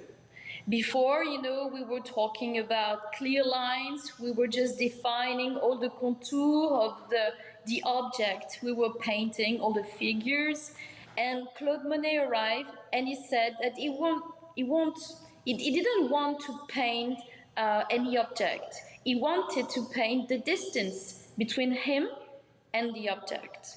And that changed everything, because what you see is just a mirage. Right. How do you choose the pieces? I mean, he has so many, of course, famous pieces. Will there be pieces that you've kind of found that maybe even some of us aren't even familiar with? Oh, most of them are very familiar. Right. He was painting during his entire life, and he died, he was really, really old. But we had to choose, because I was working about those choices with Androula Michael, who is one of the most important art historians of the 19th century. And I would say that we choose the most important one. You will see 200 of paintings. I would say cut in 3,000 pieces in half an hour, and with a loop, But I would say most of his art will be there. Time to talk back on the Rob Snow Show. Have your say and call now. 613-750-1310. And we're back. David Smith here filling in for Rob Snow. This is the Talk Back Hour at 613-750-1310. We're talking Freedom Convoy. No, not that Freedom Convoy. Maybe a new Freedom Convoy. Freedom something for sure. They say they're coming back. It's going to be on Canada Day. They might even have a dance party. It's in the news this morning, and we're gathering your views. I mean, if you live in Ottawa, are you comfortable with that? Are you comfortable if the same group of people, similar organizers, not the same organizers, many of them are in jail, are you comfortable with a similar kind of event if it's organized properly? Or should we just say no, not again, not coming into our city, not anymore? Gerard in Ottawa. Gerard, you're on the air. Yes. David, I say absolutely let the floodgates open, let them all in. And David, I appreciate the opportunity to speak this morning. And here's my reasoning. Sure. Ottawa was the place of protesting, so it was tolerable when, it was Iranian Canadians protesting the Iranian embassy. It was okay when the Tamils were protesting Sri Lanka. It's okay when people are protesting the American embassy because of Trump. This is a Canadian. This is a protest of Canadians protesting against the way Canada is being destroyed by that scumbag Trudeau. Whoa, okay, easy now. Now, Gerard, let me jump in there. Easy with the language there. I agree with you that we have the right to protest. It should be protected, number one. I don't agree Canada's being destroyed. I'm not happy with the federal government. I don't think the nation's being destroyed, but that's your opinion, and that's fine. But Gerard, just wait. Just hang on one sec. Would you have any limits on what they would be able to do? Can they come in and camp out overnight for 2 or 3 nights, or would it be a one and done kind of thing? What do you think? Because other protests, like you mentioned, are fine, and we don't kick them out, but they usually only last for one day. So I'm curious there. And like I say, but what should be taken into account is this is a protest of Canadians. This isn't protesting another country or something going on elsewhere in the world, which Trudeau wants you to do. But this is Canadians, and therefore, it's whatever Canadians bring. This city represents Canada. It is the capital of Canada, and that's where people got to come to do it. And I agree fully that they should be held accountable to their actions, and any form of violence, any form of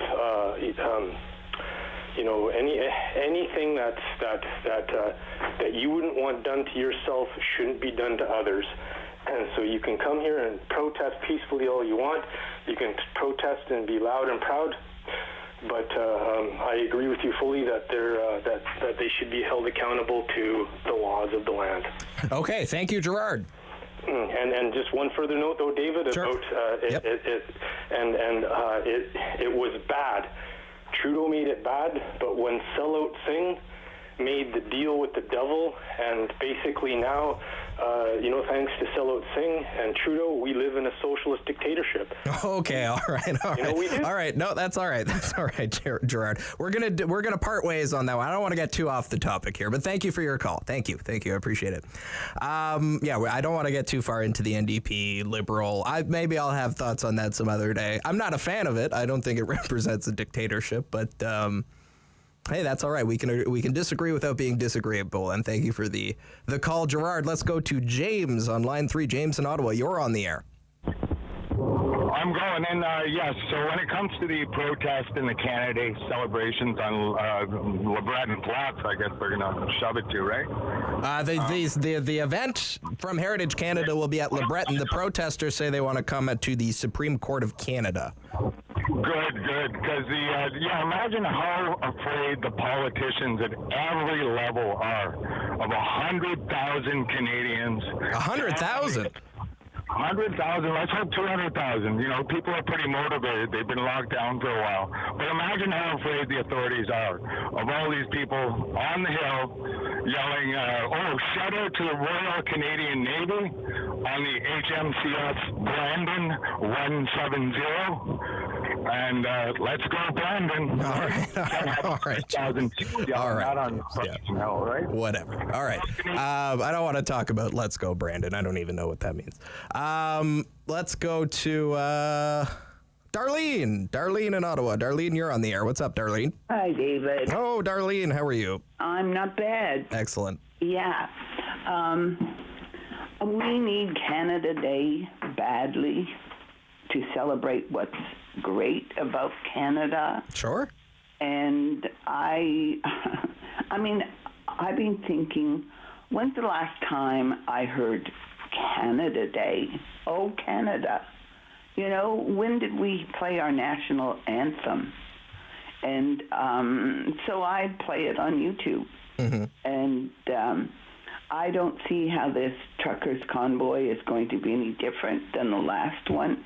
And I really believe, David, it did destroy the personal and business lives of many in Ottawa.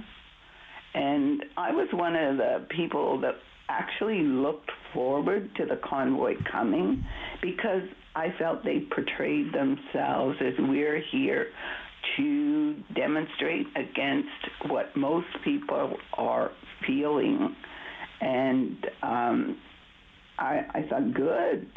But then it stayed and it turned into what we saw, which had nothing good about it. And it was funded a lot from the States, even internationally, I believe. Well, it was funded in part internationally, but the testimony, at least for the GoFundMe fundraiser, from the executives, they said, I believe the number was maybe 12% of the donations came from outside of Canada. Don't quote me on that, but there was a foreign element, but it wasn't as much of a foreign element as some commentators were banking on. Oh, okay. Well, and I just want, I just want to say that Ukraine and what's happening there does put Canada to shame. And they say what freedom is truly all about. They're giving up their lives, everything, to keep it. And no, Trudeau's got to go. And aren't there limits to when such large numbers come into a city, like permits, time limits, where they can go? Well, that's where it gets into a kind of a gray area, Darlene. And I don't know if if it's actually cut and dry there. I mean, if you want to ask the Ottawa Police for a permit to close a road, they'll close the road for you for a limited time window so that you can have your organized demonstration. But the charter says you've got the right to peacefully assemble. So who is it who decides when peacefully assembling is no longer peaceful or a demonstration is no longer legal? These are some of the heady questions that the people with the letters after their name are going to have to argue about. Ah, okay, and there's not much time. There's not much time. So, but to nail you down here, because we've got to run for the news in a sec. So for you, I think that it sounds like for you, you're uncomfortable with it, and in your opinion, they're not necessarily welcome. Not necessarily welcome, but be careful how we handle it. Sure. Because we are a free country still. Okay. Thank you, Darlene. Thanks, David. All right, that's Darlene in Nepean, longtime listener. Thank you for her call, 613-750-1310. There's a line there for you if you want it. We'll be back right after the news. David Smith here filling in for Rob Snow. Rob Snow Show, City News, and Rogers TV.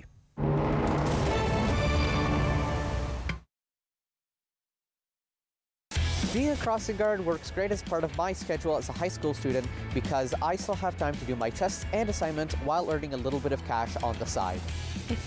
Working as a crossing guard fits into my current lifestyle because it gives me a lot of time during the day to pursue hobbies that I'm very interested in.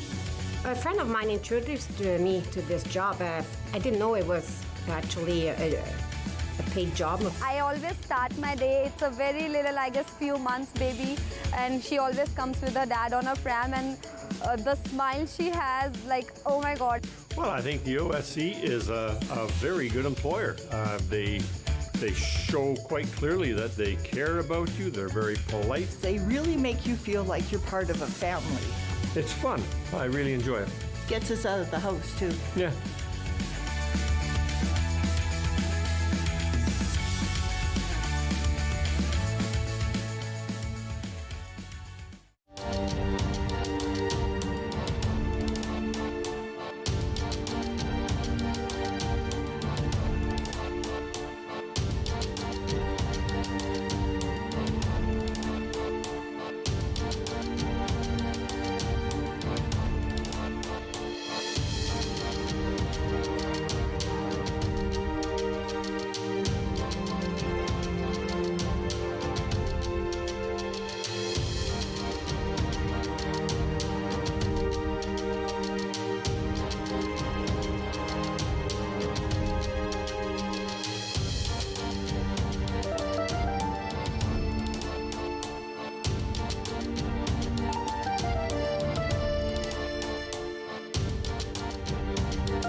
Number 1 for local news in Ottawa and the Valley. This is City News, now on 101.1 FM and 1310 AM. It's Monday, June 20th. Good morning. I am Damilola Unime. Right now in Ottawa and in Smith Falls, it is 18 degrees, and here's what's making news this hour. Ottawa Tourism has granted special museum status to 76 festivals, restaurants, concert venues, and attractions. The move is a way to shine a light on some of the city's hidden cultural gems. Ottawa Tourism saying the unofficial museum campaign aims to attract travelers to the city all year long. A full list of the 76 new museums and other famous institutions in the city, visit ottawatourism.ca. And passing through the Ottawa airport and 41 others in the country today might be a little tricky as security screeners protest concerns over pay and their working conditions. Security screeners say they will ditch their official uniforms and will be dressed in normal clothes. Members of the United Steelworkers Union saying they are being disrespected by the federal government. Now, apart from ditching their uniforms, service at the Ottawa airport is not expected to be disrupted. Federal Environment Minister Stephen Guilbeault has announced the final countdown to the ban on some single-use plastics. The government is banning plastic straws, grocery bags, takeout containers, cutlery, stir sticks, and plastic rings used to hold 6 cans or bottles together by the end of the year to try to reduce plastic pollution and waste. Loblaws plans to eliminate all single-use plastic shopping bags from its 2,500 stores by the end of the first quarter of next year. City News time is 10:32. I am Damilola Onime. For news anytime, follow up online at ottawa.citynews.ca. Talk back. Hello. On the Rob Snow Show. The phone lines are open at 613-750-1310. Now, the Rob Snow Show continues. 10:32 here on City News. David Smith here filling in for Rob today. Rob will be back at some point, I think tomorrow. I'm just noticing right now, I believe Government House Leader Mark Holland is doing a press conference called Accomplishments of the Government. That's kind of rich. It's like if I did a radio show called Accomplishments of David. Government House Leader Mark Holland. Just talking about how great a job they've been doing. Interesting. 10:33 here. We're talking about freedom, the Freedom Convoy, and Freedom Canada Day. They say they're coming back. Are you okay with that? 613-750-1310. Talkback hour. We're going to go next to Garth in Nepean. Garth, thanks for waiting. You're on the air. What do you think? Good morning. Yeah, I believe that they should be allowed to come into the Capitol to protest under certain stipulations. During the Olympics and other big events, there was protest zones set up, official areas where people could go and protest. And I think we should have that so people who are coming for the Canada Day festivities can go and enjoy themselves. And those that are coming for the Freedom event can go to a specific area, have their say, enjoy themselves, make their point, and then wrap it up and leave. My second point is that they should put up like a bond or a certificate, a contract, so to say, with the leaders of the protest so that they're able to if anything goes awry, that those that are responsible can be held accountable, and that the city isn't on the hook for such a large sum as far as policing and cleanup, that the organizers can put forward like I say, a certe that, like a permit or something like that. Well, a permit, but like agreement, a contract that says that if anything gets damaged, we'll pay for it. That's right. And you're going to cordon off an area for them. So you've got your Canada Day. LeBreton Flats is for Canada Day celebrations, and the Supreme Court is for Canada Day protests. And Maybe we'll just not the Supreme Court area, but well, I just say that because that's where they want to go. But to pick up on that, so do you think that I know the Chief Justice of the Supreme Court, Mr. Wagner, was in the news last week saying, if you're going to let these people protest on our lawn, you'd better give us some kind of robust security plan. So do you think the Supreme Court is an appropriate place? I mean, practically speaking, it does have a big lawn area, so practically speaking, it works. But do you think that's appropriate, Garth? What do you think? No, there's other areas like Majors Hill Park or what's the venue off of Elgin Street and Laurier? Confederation Park. Confederation Park. Yep. Again, those are areas large enough to hold a large event, and again, the city should be more accommodating, put in porta potties. Some of the businesses, again, these are people that are coming in who want to spend their money here while they're here. Make them feel welcome. But again, if they breach the conditions of their contract, then there should be some accountability, and it's up to them to behave. And if they don't, then consequences. But if not, we should be allowed to exercise our freedoms here in Canada. And but there is a cost of doing so, and Okay. Well thought out, Garth. Thank you for the call today. Just a small bit of news on a different topic. I'm just seeing our correspondent at Queen's Park, Richard Southern for City News, is reporting now Premier Ford will swear in his new cabinet this Friday. So if you're an Ontario politics watcher and you were waiting anxiously for the new cabinet, we're going to get the new cabinet on Friday. Who's going to move? Who's going to stay? Any surprises? I've talked with my own sources about the Ford cabinet, and they say there aren't going to be too many surprises. We've had a few high-profile people, Rod Phillips, Christine Elliott, leave the profession, go find their happiness elsewhere, so they won't be back anyway. So there might be some new faces, but Stephen Lecce is one to watch. We're coming up on the start of July. By the end of August, the teachers will be without a contract, and well, Mr. Lecce is not the most popular with the teachers, but he is the education minister, so he'll have to do his best to reach some kind of agreement with them. Let's hope they can all get along. Back to the phones. We're talking Freedom Convoy Canada Day activities. Bill in Ottawa. Bill, you're on the air.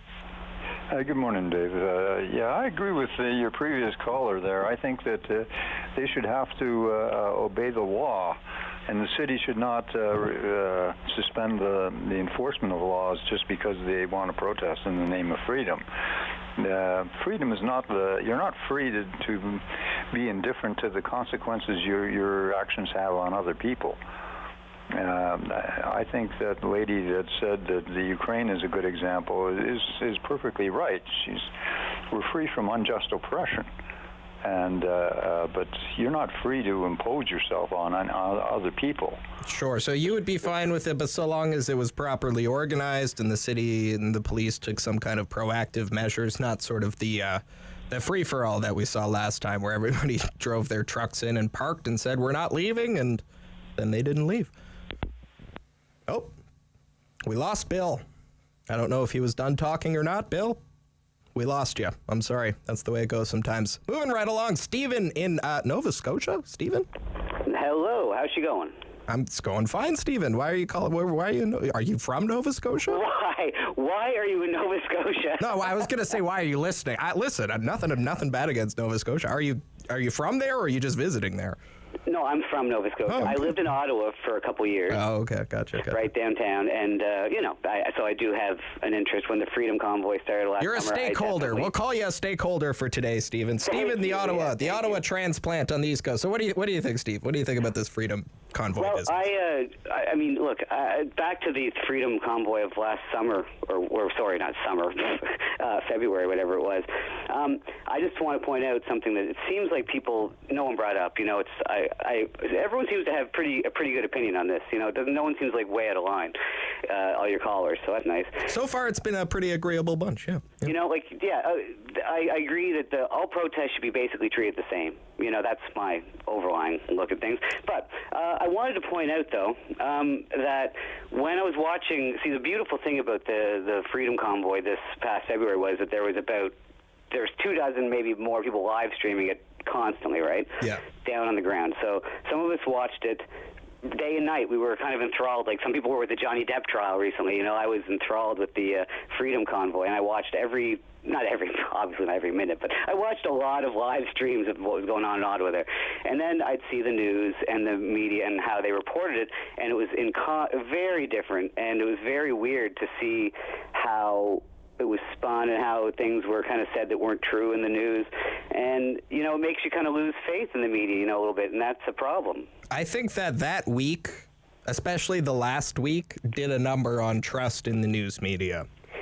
And it's a separate topic, but I will say that. I don't want to get too far off topic, but I will say I agree with you. It did a number on trust. Yeah, and but to get back to my main point. So for you, you're far away there in Nova Scotia. You're observing. So you're coming at this from more of a principled sort of theoretical stance. So you don't think barring them from the city would be reasonable. That's kind of what I'm hearing. No, I saw that the government took measures that they didn't take against other protests. The Emergency Act was an overreach, a government overreach, I believe.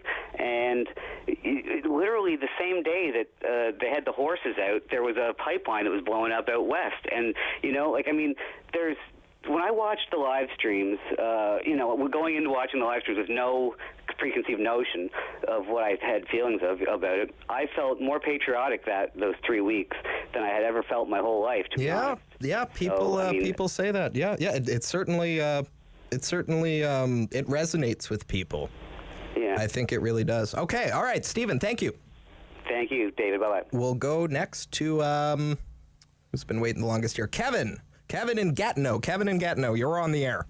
Hey, good morning. I hope you're doing well. Thanks. What's up? I support all the right to protest. So I think the last time around it was lack of enforcement of laws that was really the problem. Like you can't park for weeks on end somewhere, as well as there must be bylaws over blowing your horn after 10 p.m. or something. Oh yeah, after 11 p.m. If somebody complains about noise you're making after 11 p.m., you can get fined, and it's up to bylaw to enforce that, but that's the bylaw. Yeah, so whether I agree with a particular issue or not, I certainly support the right to do it. It's just when it gets into the disruption phase, it spills over into the residential areas, I could see maybe it might be wise to have some intelligence determine, like the word about this one that gets tricky is convoy, yes. The vehicle aspect. The vehicle aspect, very much so, very much so. See, I would not be comfortable with a whole bunch of semi-trucks driving down the parkway and parking back on Wellington. That would make me uneasy, Kevin. What do you think?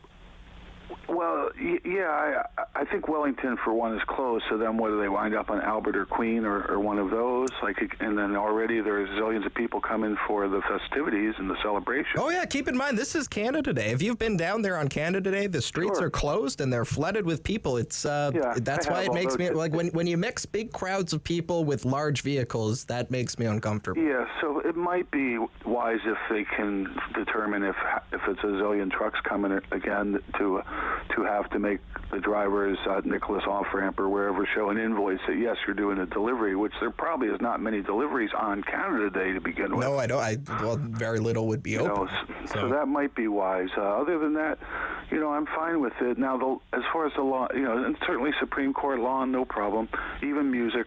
Okay. But the longevity aspect, now, I don't know, once tents go up, how long you're going to stay. It's not the Supreme Court. Lawn is not a campground, so, they have to be prepared to enforce the law. I guess last time there was a problem with tow truck drivers having solidarity and refusing to do it. Well, there were stories that it was solidarity. There were other stories that they didn't want to have their trucks trashed if they showed up with logos on their trucks. I don't know what the real story is. Maybe a little column A, a little column B. But we do have the big city trucks for OC Transpo buses that break down. We do, yeah. So there's, just better preparation. Some went wrong last time that for whatever reason there just was lack of enforcement. We don't want to be to the embarrassing point of, the federal government decides to invoke whatever the new War Measures Act is now. That was kind of makes us look bad. I think that we couldn't, tow people off of Queens Street and whatnot. I got inconvenienced by it, and so I had to take the light rail to Parliament. Oh, not the light rail, Kevin. Yeah. No. Because normally I would have got a bus to go to a pharmacy I go to down near the police station. Yeah. And instead, and that, of course, I'm a block away. The closest station was Parliament, so I had to go up there and look. So I did go and look around, and during the day, and the signs and the speakers and stuff were more of a conspiracy type than I would be interested in. But I support their right to do it. But then just a block or two away, you have elderly people and stuff, really being freaked out by it, and this can't happen again. So this, has to be proper. If they can make a deal with them, like, okay, sure, you can have your rave or whatever the heck it is and party away on the Supreme Court lawn, but you got to go and, the next day, and they go for it, that would be okay. But we certainly, I don't want to see it. No hot tubs this time. Well, I don't mind. No, if it's even the hot tub you're okay with. Okay. I'm okay, or if it's the time length, I think is the thing. Sure. Barbecue a pig, have hot tubs. Whether I like an issue or not, I have to support everybody's right to protest. It's just limitations, disruption. Yeah, I got you, Kevin. We got to run for our break here. Thank you for your call. We're just a little over time. 613-750-1310. There's a line for you if you want to get in on the discussion about the forecasted return of freedom protesters for Canada Day here in Ottawa. This is David Smith filling in for Rob Snow. Talk Back Hour on the Rob Snow Show. You're listening on City News and watching on Rogers TV.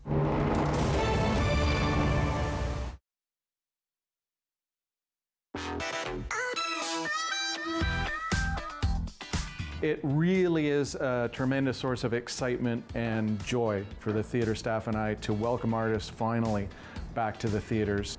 It was a tremendous pleasure to sit on the selection committee. We really have something to cater to all musical tastes, from trippy art pop to straight ahead rock and roll to soul and funk. But it's huge for us to be able to welcome local artists back into the theaters to showcase their amazing talents for people here. Up to the top is where I'm headed and I'm going. You know what? I've checked out some of the stuff already before doing this. I've been hyped and ready to do this because it's definitely being done on a major level. And, I'm here seeing it in person right now. And I'm like, wow, this is what it is, man. I'm happy to be here. This kind of concert series promotes music and gives us newcomers or even like new bands a big chance to showcase their talents and share their music with the world. It's amazing that OMIC has organized this and given an opportunity for artists to perform, but also be part of something that I wouldn't be able to create this just on my own. So everybody's talents comes together to create something great. It says a lot about the city that they are engaging the processes that get those musicians out and get them in front of people, and the music is getting heard. So we don't have a thing where everybody's the best kept secret, right? We're sort of breaking through that wall a lot, and which is exactly what we need. Well, first of all, I'm really grateful for this opportunity. For me, it's a little bit like being officially part of the local artist community in Ottawa. And it's like my first real big show where I'm gonna be performing my own songs, so it's really exciting. What the hell's going on? Why you still holding on? It's a great opportunity for us artists to be able to really get a reach to an audience and a good quality audience too. I'm just happy that I can be involved. I'm happy that I can add value. It's top tier for sure.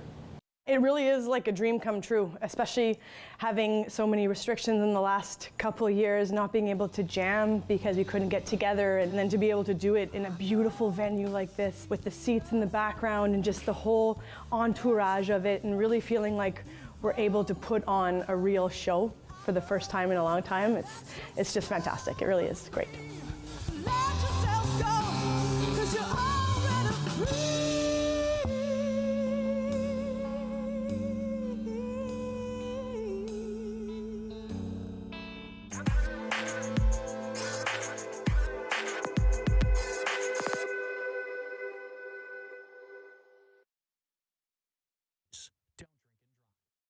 It's time to talk back. On the Rob Snow Show. Have your say and call now.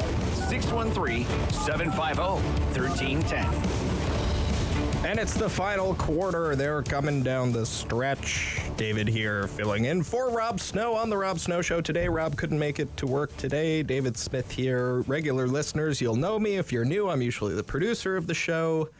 And they're letting me play radio host today, and I think it's going rather well, if you ask me. Let's go over to David in Ottawa. David in Ottawa on the phones. You're on the air, David. What's up? Yes, hello. My opinion very quickly is no, they shouldn't demonstrate. It is Canada Day. The streets where blocks and blocks and blocks around are restricted to traffic, pedestrian traffic only. And that's going to include Parliament Hill and the whole precinct down there where people are going to be stopping in at the various restaurants and bars and other locations. There's no room for protest of any kind. No room for protest of any kind. Okay, that's interesting. And it's because it's Canada Day, David. Exactly. Like you wouldn't want to see a big anti-government protest on like Remembrance Day. That wouldn't be cool either, right? So it's mainly the safety issue, David. And for safety. Example, Okay. Why is it safety? Well, as I said, the streets are blocked off for blocks and blocks around for pedestrian traffic only. Now, if they want to go down as pedestrians and set up an information tent or whatever else like people are allowed to do, that's fine. But I couldn't, for example, go down and set up an anti-Russia protest in front of the Parliament buildings on Canada Day. I would be told, I'm sorry, that date is taken. Would you like to come another time? Oh, I see what you're saying. So it's a thing of competing events. We already have an event on. You'll have to have your event the other day because it's going to be too unsafe. There will be tens of thousands, if not hundreds of thousands of people. Yes, it's a safety issue. And also the fact that it is Canada Day. Come on. If you're going to take Canada Day away from us, why don't you take Christmas with you? Well, I don't have any argument against that, Dave. Well said, Dave. That's your opinion. Excellent. Thank you for the call. Let's go over to Michelle here. Michelle on line 2. Good morning, David. Oh, hello, Michelle. What's that? Are you worried? Am I worried? Job, by the way. About your call or about the protest? No. I hope not. Because the answer to both is a little bit. No, go ahead. Yeah, go ahead, Michelle. What do you think? Well, I'm just wondering. The bikers were just here in the spring. They called it the Rolling Thunder. Yes. And there was a lot of hoopla made about that. Yes. Right? Big freedom. What happened? Nothing. It's true. And I get previous David's point. I understand what he's saying, but if I remember back to 2017 up on the Hill, there was hours of security waiting, lineups to get to. It was a bomb. It was a big news story. It was a boondoggle. It was. Too much security. Too much security. We can't enjoy Canada Day. There's too much security. Right? And what makes our country beautiful is that we can celebrate together. And so far, we've been very fortunate. Last summer, we weren't able to celebrate because all of our flags were at half staff. So if there's one thing we've learned is the Liberals don't know how to host a party on the Hill. And if you do host a good party, you're going to end up in jail. So if it's just a dance party they want to have, can I make a few requests for music? You go right ahead. Because it's Canada Day, I'd like to hear the Guess Who. Okay. Follow Your Daughter Home. That's great. And then I'd also like to hear the Cooper Brothers, Rock and Roll Cowboys, Lock Up Your Daughters and Hide Your Silver Away. I like that one, too. And we could get Bob Marley in there. Stand up for your rights. Sure. Or George Michael, Some Freedom. Sure. But the last song of the evening, I would like to donate to Melody Jolie. And it's from Ricky Nelson, and it's the Garden Party song. Have you ever heard it? Went to a garden. It's all right now. I've learned my lesson well. That's for Melanie. Tooney's pastor, Melanie. Melanie might need to take a long listen to that one and really think about whether her staff are reading the right emails. All right, Michelle, thank you. I got to go. Thank you. Okay, bye. When are we going here? Let's go to Jason in Barhaven. Jason. Hey, good morning. Hey, what's up? Hey, so I think just wanted to mention, I don't think there's a convoy coming. I think with the James Pop is supposed to arrive in Canada, in Ottawa in Canada. He's been walking. That's right. Yeah. Across the country. He left in February from Victoria, I believe. Yep. So that's kind of like the arrival. So I don't think there's a big plan to bring in all kinds of. That is true. What you're saying is totally true. Jason is right. There is no plan for a convoy. That's right. They are not billing this as a convoy. No, and I think it's incredible the lack of media coverage this story has got, the James Pop story. I mean, the guy's been walking for 6 months. Do you know where he is right now? Is he actually almost here? Yeah, he's, I think he's around, he's past Sudbury. So, oh, wow, okay. Anyway, he's supposed to get into Ottawa. He's doing 50 kilometers a day, I think. So, anyway, I think he's supposed to get into Ottawa, Canada. That's the plan. It's June 30th, I read this morning. But so they're coordinating with his arrival to mark the start of their Canada Day thing. To say, on the February protest, obviously they overstayed their welcome. But, I mean, there was a lot of support behind the convoy in February. And I think, I think the government's really getting to skate on this. The biggest disruption was to the people downtown was the honking, right? And that got squashed by that kid, 20-year-old kid, who was smart. She had the wherewithal to take it to court, and that pretty much worked. Even I think she said herself that it was like night and day after the injunction was put in. So, the city council in Ottawa, these guys were literally slow rolling across Canada. It took them, weeks to get here, or a week to get here. And instead of coming up with a plan, they just called them names. And, the same with the Liberals and most of the media. And instead of, the reason they stayed so long is because they were just, instead of talking to them, look at what happened. All of the mandates and all the provinces pretty much dropped. Right, and you can argue whether that was going to happen anyway or it was because of convoy, whatever. So you're fine with it. We're tight on time here, Jason. So you're okay with it. I'm not hearing too much from you on negative. No, of course, it's Canada. We can protest. Sure. Yeah. All right. Thank you. Yeah, I got to jump here, Jason. Thank you. We're going to quickly go to Bob in Richmond. Bob, and I think you'll be the last call of the hour here, Bob. Good morning. What do you have to say? Well, I think they can protest all they want. We don't. We live in Canada, not in Russia and China. As long as they're peaceful, as long as they're not bringing their trucks again, which they're not. The James Pop story, your previous caller was right. That is a big story. He's walked all that way because they were going to throw him out of the military, but they haven't. So they just haven't invited him back to work. Yeah. There's no reason why they can't come to Ottawa and protest peacefully as long as they're coordinated. I don't know why everybody is so scared of these people. They're just ordinary Canadians like you and I. They have different views maybe than you and I, but that's okay. You're allowed to have those views. Certainly. It's not against the law to have a different view than the current government. That's true. All right, Rob, thank you. Yep, thank you for your call. We got to run here. We're right up against the news. Thank you for all of your calls today.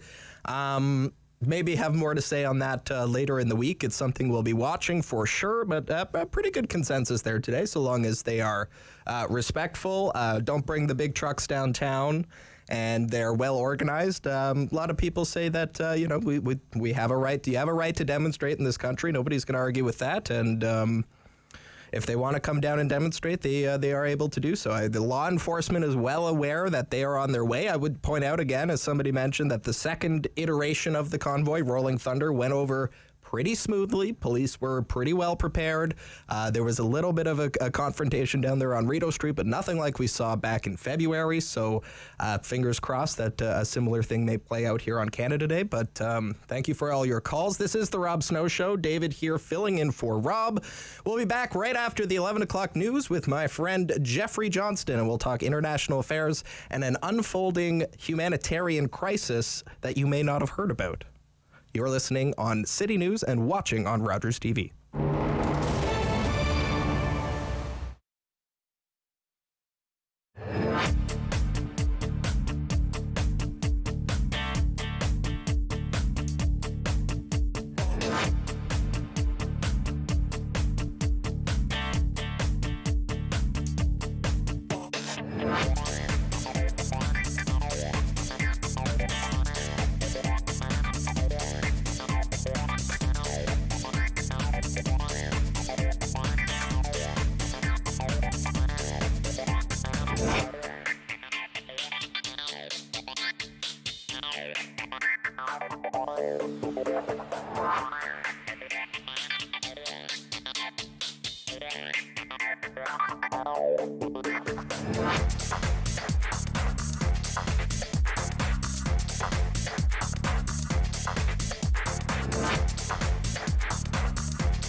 1 for local news in Ottawa and the Valley.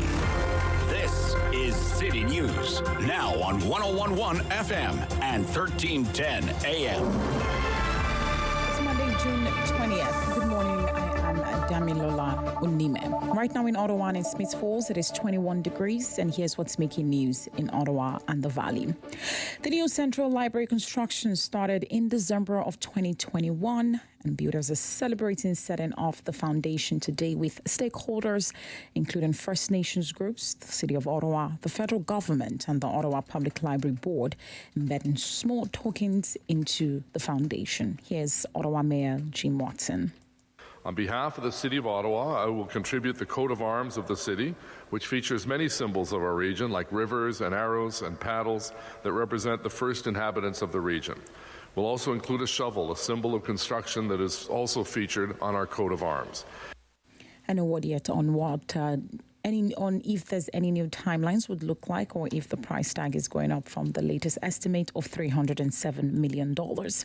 Ontario Premier Doug Ford's new cabinet will be sworn in on Friday. The ceremony is set to take place at 10 a.m., followed by remarks by the Premier. Ford's previous cabinet had 28 people in it, but he has a much larger caucus to choose from this time, with 83 Tories elected earlier in the month. That's leading to some speculation that Ford will increase the size of his cabinet, perhaps by breaking up larger ministries into more focused portfolios. Health and education will be two important jobs for Ford to fill, both as the two largest ministries, and with the government planning billions in hospital infrastructure spending and teacher negotiations on the horizon. With the weather forecast, here's City News meteorologist Jill Taylor. Plenty of sunshine for us today, the high about 24 degrees. Tonight, the clouds will increase through the evening. We get into some light showers overnight, at times 13 for the low. Tomorrow, summer, a rise 5:13 in the morning. Looks like a wet start to summer, periods of rain, the high 22. For today, the high 24. City News time is 11:04. Numerous questions remain about BTS and its 7 members after last week's surprise announcement that the group was going to spend more time focusing on solo projects. As the most successful K-pop band to date, everything BTS has done in recent years gets massive attention. But some of its older members may soon need to enlist in South Korea's army unless a legal exemption is given. And that has sparked debate in the country about whether such an exemption is appropriate. Also up in the air is how engaged BTS will remain in social causes abroad. The group has been a vocal Black Lives Matter supporter and anti-hate advocate, but has stayed silent on domestic issues. I am Damilola Unime. For news anytime, follow up online at ottawa.citynews.ca. The world is changing. So keep up with Rob. The Rob Snow Show returns on Rogers TV and City News, 101.1 FM and 1310 AM. 11:05 here on City News. David Smith here filling in for Rob today. Rob is off. Just a reminder, coming up later this hour, as you heard in the news, expectations are high for a press conference with Defense Minister Anita Anand. She is preparing to unveil what's being billed as the federal government's plans to upgrade North America's aging defensive systems. We spoke with retired Lieutenant General Andrew Leslie on the show this morning. He didn't have very much kind to say about Canada's defense spending and defense policy. He says what we have today is effectively a re-announcement of $8 billion in new spending. That's not really new.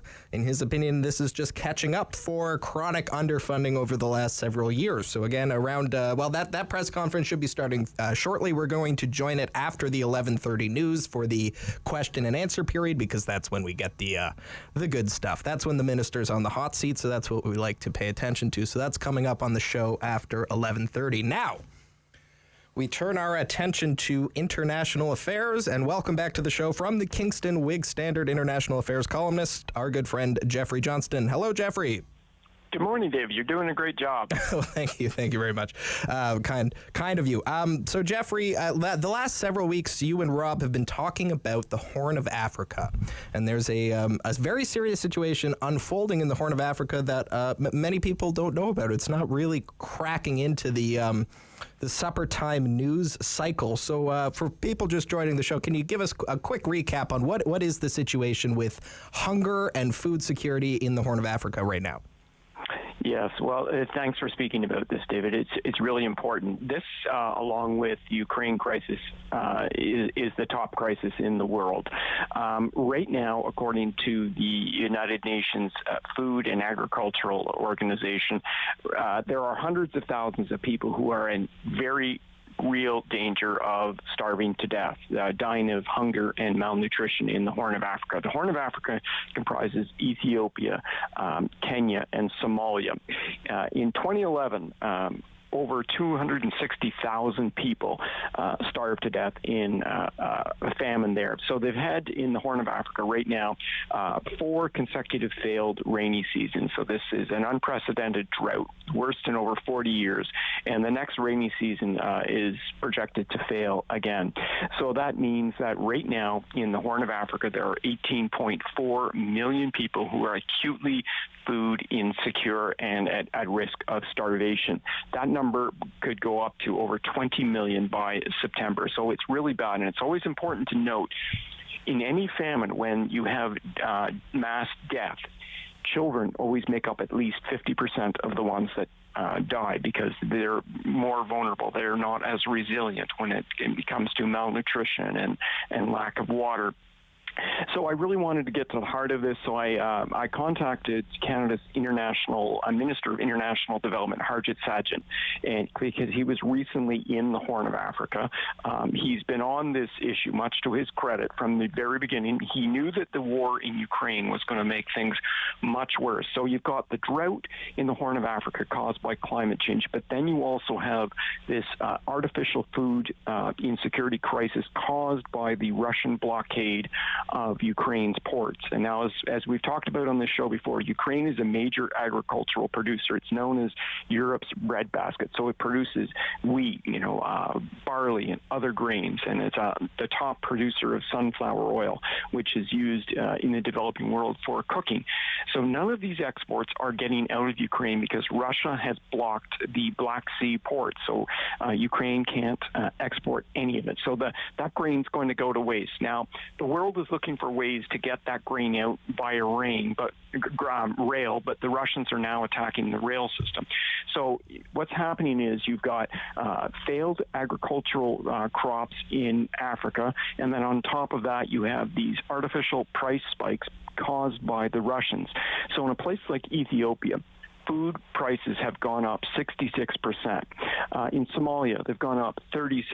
Now, this is happening to people who are already very, very poor. 36%? You said 36%. That's the price of food in somewhere like Somalia is up 36%. And in Ethiopia, it's up 66%. 66%. So you just don't eat when it goes up like that. Well, we're in Canada, we have inflation at running at about 8-9%, and people in this country are having a hard time with food. I can't imagine what that would do in a place which is less industrialized like Somalia. Is the situation getting worse right now? Is it stable? What can you characterize that for us? No, every week it gets worse. Every week it gets worse. And it, as I say, in the coming weeks and months, I don't want to sound dramatic, but we could see mass death.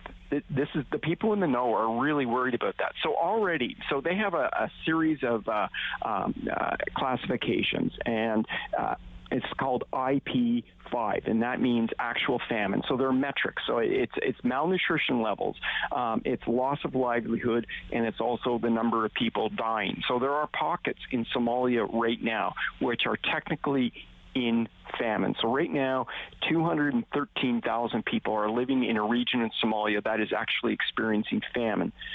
So those 213,000 people are at risk of starving to death in the very near future, and many of them are going to be children. That number is just going to increase because this drought keeps going on and it's getting worse. Right now in the Horn of Africa, as of June 10th, 7 million livestock have basically dropped dead because of the drought. So that means the source of family income is gone.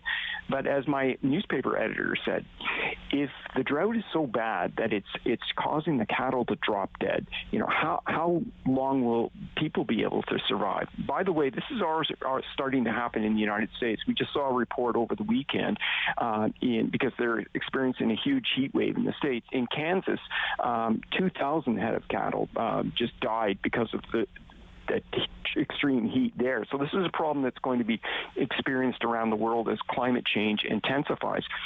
But the bottom line in all of this is that droughts in the Horn of Africa are fairly common, but famine does not have to be. And that's why it's important for the international community to ramp up systems that can head off these crises. So Minister Sajjan told me several things need to happen. One, there needs to be investments in crop resilient crops that can stand up against drought. Two, and Canada's been investing in that. Two, there have to be investments in women farmers. Canada's got this feminist international policy that focuses on women. This is important because Africa, many of the farmers are women. In some parts of Africa, 90% of the farmers are women. So helping women get the training they need to be better farmers, access to resources so that they can buy larger plots of land, buy implements. It's also important to improve water management systems, especially during this era of increased drought. And then finally, an area that Minister Sajjan talked about was food storage. Now, up to 30% of agricultural yields end up by going to waste in Africa because there is not proper storage. So this is one thing that Canada is looking at trying to help.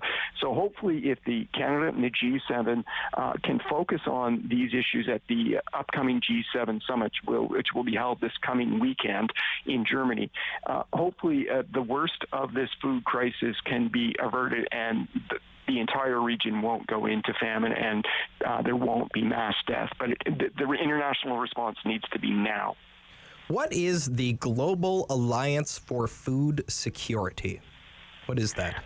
Yeah, so that was created last month at the G7. So Germany, which is chairing the G7, and the World Bank decided to come together and create this global alliance to respond to the food crisis. As I said, the Ukraine and the food crisis are the top two issues in the world. So the purpose of this alliance is to bring governments together to leverage all the various infrastructure and government mechanisms to address the food shortage, but also fuel prices, because fuel prices are also making the food crisis worse because farmers have to pay more for diesel, and when there are shortages of diesel, then that's going to hurt production. And then there's also the problem of a global shortage of fertilizer. The war in Ukraine is actually exacerbating all of these problems. So all of these problems need to be addressed by this alliance. The G7, it's good that they're doing this. I'm hoping that they stick with this and it just doesn't become a cause du jour and then it's forgotten. This is a problem that's going to have to be focused upon for, months, even the next couple of years, because this is a grave problem. And as I say, climate change is going to make these kind of crises all the more common because we're going to see extreme heat. We've seen extreme heat recently in India where they had weeks upon weeks of plus 40 temperatures, and that meant that the wells and their livestock were starting to die. So the wells are drying up and the livestock are perishing. So this is a problem that we're going to have to face globally. So it's not just going to be the Horn of Africa. One more point I want to make, because unfortunately I've gotten some really nasty hate mail because of this article that I've written. Oh really? What? Really? Yeah. I'm surprised. I'm surprised to hear that. I hate to say it. There are some really racist people out there, and because this is the Horn of Africa, the people I'm writing about are black, and some people are writing in saying that we shouldn't be helping people in Africa and we should just keep the money in Canada, or we're giving our money to corrupt governments. Well, first of all, people are people, and it doesn't matter what color of your skin is. If you're a child and you're in need, we should help you. Second of all, we don't give money to these governments. What Canada does is donates money to trusted international partners, which are vetted and accountable and transparent. So money's not going into some corrupt politician's pocket. It's going to the World Food Program, for example. It's going to World Vision. It's going to UNICEF. There's a whole humanitarian coalition. So I just wanted to get that off my chest. Most Canadians are good. Most people are really decent people. But unfortunately, there are some people who went out of their busy days to find my email address and send me some pretty racist stuff. And I just want to put that out there. Yeah, well, sorry you had to deal with that, but I know you're okay with it because of the good work that you do. But the figure that's got people so up in arms, Jeffrey, it's $73 million. Yes, like that is, you've written here earlier in the spring, Canada announced in excess of $73 million. I mean, it's not $73 billion, it's $73 million. I mean, that to me almost seems a little low. Did Harjit Sajjan, the minister, have anything to say about more money? Well, now I'll put this out there. The World Food Program, because I talk to them all the time. Canada is one of the biggest donors to the World Food Program. So the World Food Program is very grateful to Canada. But the NGOs, the non-governmental organizations that I have been speaking with over the past few weeks, and I've talked to many of them, they all praise Canada, but they want Canada to do more. And Canada's a leader on this, so that's really good. But more needs to be done because when we're talking about, almost 20 million people in acute food insecurity, we're talking about a very significant event. Now, I'm going to say this. If this were happening in Europe, if 200,000 people were about to die in the next week or month in Europe because of starvation, this would be wall-to-wall coverage on cable news. It would be front page news on every newspaper. And yet, I have to really fight to get people to pay attention to this. The fact that 20 million people are at possible risk of starvation should shock everybody. And I'm grateful to you and Rob for allowing me to talk about these issues because really this should weigh on everybody's conscience because this is not just, Jeffrey Johnson talking about this. You've got experts in the know who are actually saying that, we're facing a huge crisis. And unless we do something soon and unless we address the longer term problems, we need better famine alert systems so we know things are about to go wrong so we can get assistance in there before it turns into a crisis that affects human life. And by the way, this crisis in the Horn of Africa will only fuel conflict in the region. And when we see this kind of thing develop in other parts of the world, then we can expect more conflict. People will be fighting over farmland that's still fertile. People will be fighting over water resources. Mm-hmm. So this is something that the world has to focus on in the future. Food insecurity is one of the top issues of our time. Okay. All right. We'll leave it there for now. Do you have some time? Can you come back after the break with us? Absolutely. All right. I want to pick your thoughts on, I want to pick your brain and get your thoughts on the January 6th committee. We just have to stop for the break here. This is David Smith filling in for Rob Snow. Jeffrey Johnson is with us, international affairs columnist with the Kingston Whig Standard. And we'll be back right after this break. This is the Rob Snow Show. You're watching on Rogers TV and listening on City News.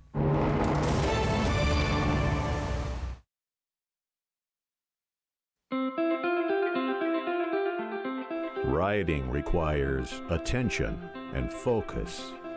No distractions, no moment of unawareness, because one brief moment can cost a lifetime of other moments. Everyone deserves to arrive home.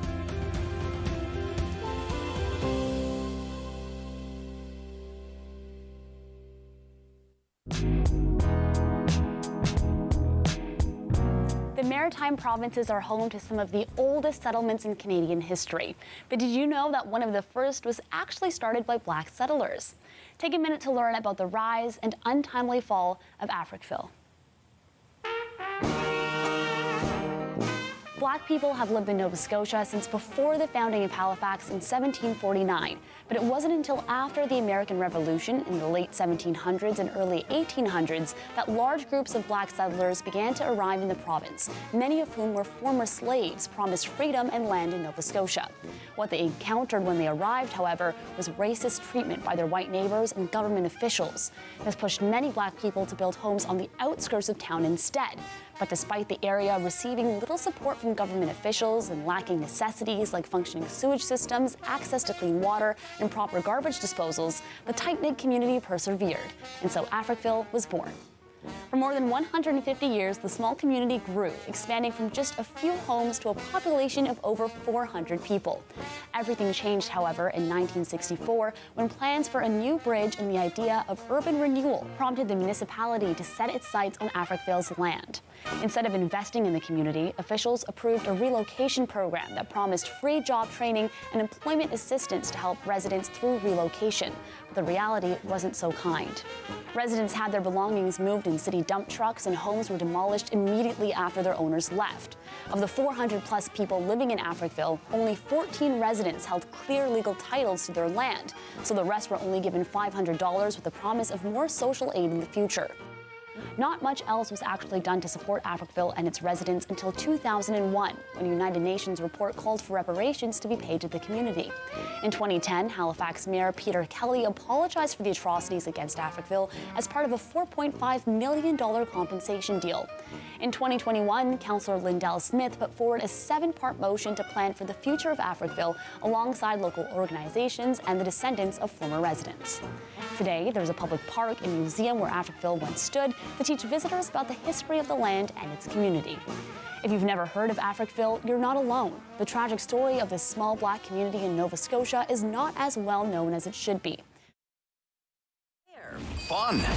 The Rob Snow Show returns On Rogers TV and City News, 101.1 FM. and 1310 AM.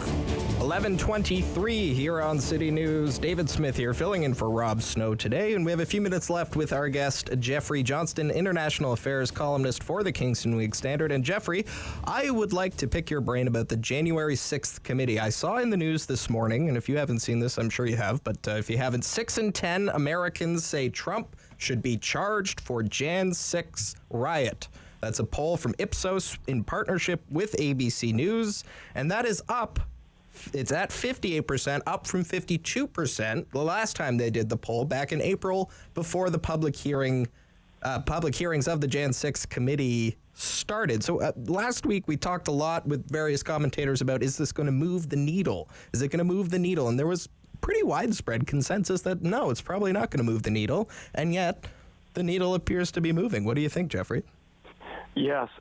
First of all, the hearings are really compelling. And the reason I think the needle is moving is that the witnesses that have come forward, the ones that are, front and center and the ones that are really compelling are Republicans, and not just, the Republicans who were never for Trump. These are people from his own inner circle.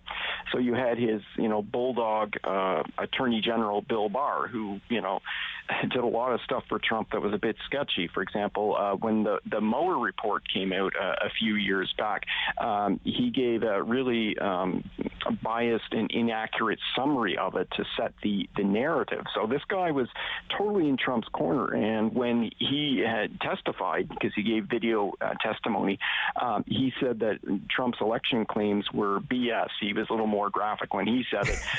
And he just basically said that, and he went through all of the allegations, and he just kept saying it was all crazy. You had Trump's own campaign manager saying that, you lost the election. You're going to lose the election, and then election night, he said, you can't go out there and announce that you won because you lost. And then we hear accounts from these people that Trump was taking advice from a drunk Rudy Giuliani on election night. You hear Donald Trump's own daughter saying on videotape that she agreed with Bill Barr and that she respected his position. So when these people close to Trump, right, suppose possibly his loyalists are saying all this stuff, then I think ordinary Republicans, because that's who they're really going at, are going to start to pay attention, because other polls have shown that the vast majority of Republicans believe that the election was stolen, even though that's a lie. The election was fair and square. There was no substantial fraud. Joe Biden won the election. Now Republicans are hearing people from the inner circle saying, in fact, the election was not stolen. So the big lie is being punctured. The balloon is being popped. And I think as this goes on, we're going to hear more and more revelations. Let me ask you this. Let me jump in there real quick, just because we're a little tight on time, and we can expand on this in a subsequent discussion, and I hope we do. But it's no secret that your opinion is the Trump era has done significant damage to the health of American democracy. I would like your quick take on if he actually does get charged, or if a significant number of Americans start to believe that he should be charged, would that go towards undoing some of that damage? What is the significance of this moment when it comes to American democracy, in your opinion? Well, first of all, the hearings themselves are important because it has to be recorded. This is about more than just politics. This is about the health of American democracy. So it's really important that they're doing these hearings for the history books. I think Trump needs to be charged because this was an attempted coup d'etat. It's a coup d'etat that continues, and it has terrible implications. Yesterday on American television, on one of the news programs, retiring Representative Adam Kinzinger, who's also a member on the select committee that's investigating January 6th. He's now receiving death threats. They're threatening to kill him, his wife, and his baby daughter just for participating in this hearing. So there are very dark forces at play, and they have to be checked. And one way to check them is to hold the plotters of the coup responsible, because if they do not hold these people responsible, the next time the coup will be successful and there will be no more democracy in the United States. Well, on that cheery note, Jeffrey, we'll let you go for this week. Thank you so much for your time, as always. It's always a pleasure to chat with you, and we'll do it again soon, I hope. Thanks, David. Take care. You too.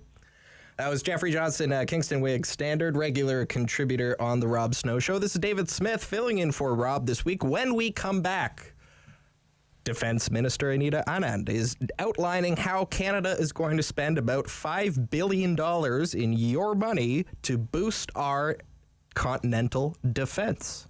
It's been described as outdated. It's been described as underfunded, toothless.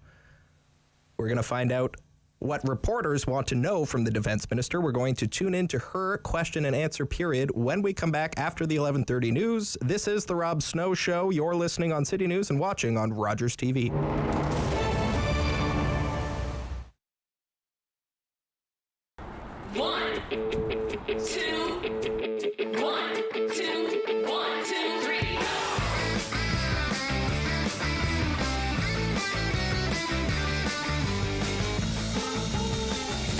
Today is a very exciting day. We are officially opening the Interzip Rogers for the summer season of this year. Last year we were expecting to have maybe 20,000 people, and we actually had over 30,000 riders for the first year. So we're really excited to reopen this year.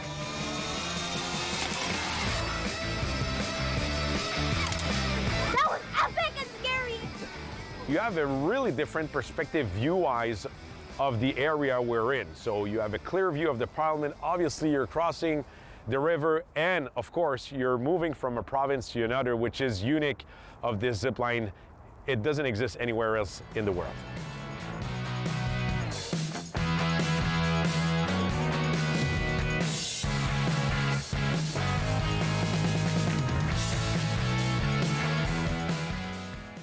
Rogers has been partners even before Interzip opened, actually. They were all in the first meeting we had with Rogers, and that for us was really a nice commitment. We're really fortunate to have Rogers with us, and on top of having Rogers, it's basically the name of the zipline, which is the Interzip Rogers, that is now pretty much renowned across the country.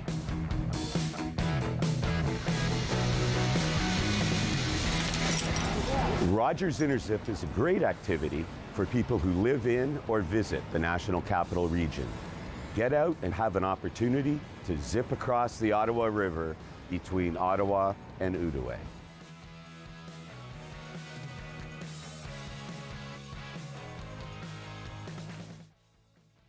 For local news in Ottawa and the Valley, this is City News, now on 101.1 FM and 1310 AM. It's Monday, June 20th. Good morning. I'm Pirishka Gopal-Kista. Right now in Ottawa, mainly sunny and 20 degrees, and in Smiths Falls, it's sunny and 21. Here's what's making news this hour. Passing through the Ottawa airport and 41 others in the country might be tricky today as security screeners protest concerns over pay and their working conditions. Security screeners say they will ditch their official uniforms and will be dressed in normal clothing. Members of the United Steelworkers Union saying they are being disrespected by the federal government. Apart from ditching their uniforms, service at the Ottawa airport is not expected to be disrupted. It's the first weekday since the mask mandate was lifted on public transit in Quebec. In mid-May, it became the last province to remove the face covering requirement for indoor public spaces, and going forward, authorities say wearing a mask will be a personal choice.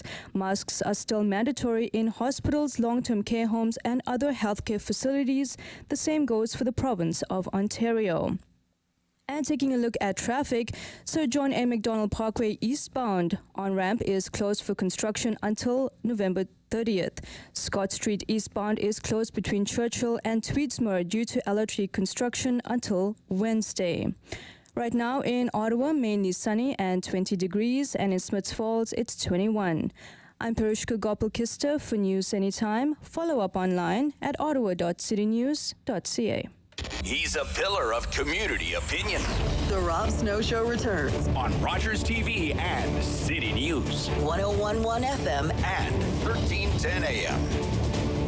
David Smith here, filling in for Rob Snow today, and we're going to take you now live to Canada's Defense Minister, Anita Anand. She's making an announcement about beefing up Canada's continental defense systems. This is some details on about $8 billion in new spending that was announced during the 2022 federal budget process. Minister Anand making that announcement now, and we'll tune in for some of the question and answer period when it begins here shortly. And there is no time to waste. Et j'ai hâte de poursuivre cette importante mission. Thank you. Merci, Megwetch. Je voudrais répondre à vos questions, si vous voulez. Thank you, Minister. We'll now start the question and answer period, starting with journalists who are here with us today. First question.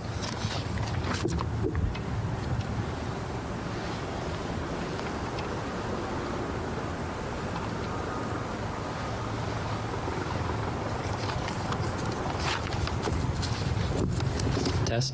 Okay. Hi, Minister. It's Annie Bergeron-Oliver with CTV National News. I'm sorry, my first question may seem very simplistic, but a news release and backgrounder have yet to be released to us. You announced today $4.9 billion over 6 years. Is this new money, or is it included in the $8 billion that your government announced in the budget? Through the last number of years, since the introduction of Strong, Secure, Engaged, we have increased our defense spending and will continue to do so. First of all, by 70% under Strong, Secure, Engaged. Second of all, through the $8 billion in the most recent federal budget. And third of all, and in direct answer to your question, the new announcement today of the over $4 billion over 6 years. Which is new money, and $40 billion, of course, over 20 years, which is funded. Okay, thank you for that. And defense experts have warned that the Northern Warning System is incapable of responding to modern technology and the threat that it poses. You mentioned in your speech that Canada will be working with the U.S. to create a new system. Do you have any idea how long that could take? And also, are you worried about the state of our current system in the meantime? So you're right to point to the North Warning System. Recently, we awarded a $600 million contract to Nasittuq Corporation for the maintenance of the North Warning System, which will remain in place until these new capabilities are put in place. And in particular, we will unveil this North Approaches surveillance system. It will have an Arctic over-the-horizon radar system as part of it, a polar over-the-horizon radar system, as well as a new system called Crossbow to address all types of threats that we need to ensure are surveilled and are caught at an early stage. I do have additional expertise views here on this issue if you would like, General.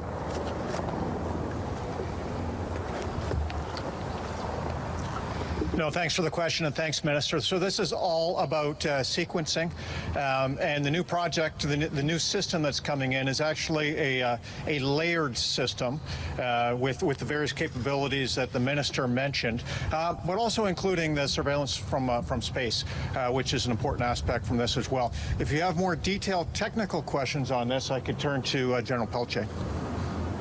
Anything you want to add? I'll just add So thank you for the question to address specifically with regard. All right, I'm going to jump in here for a sec. Noah, I'm going to jump in here.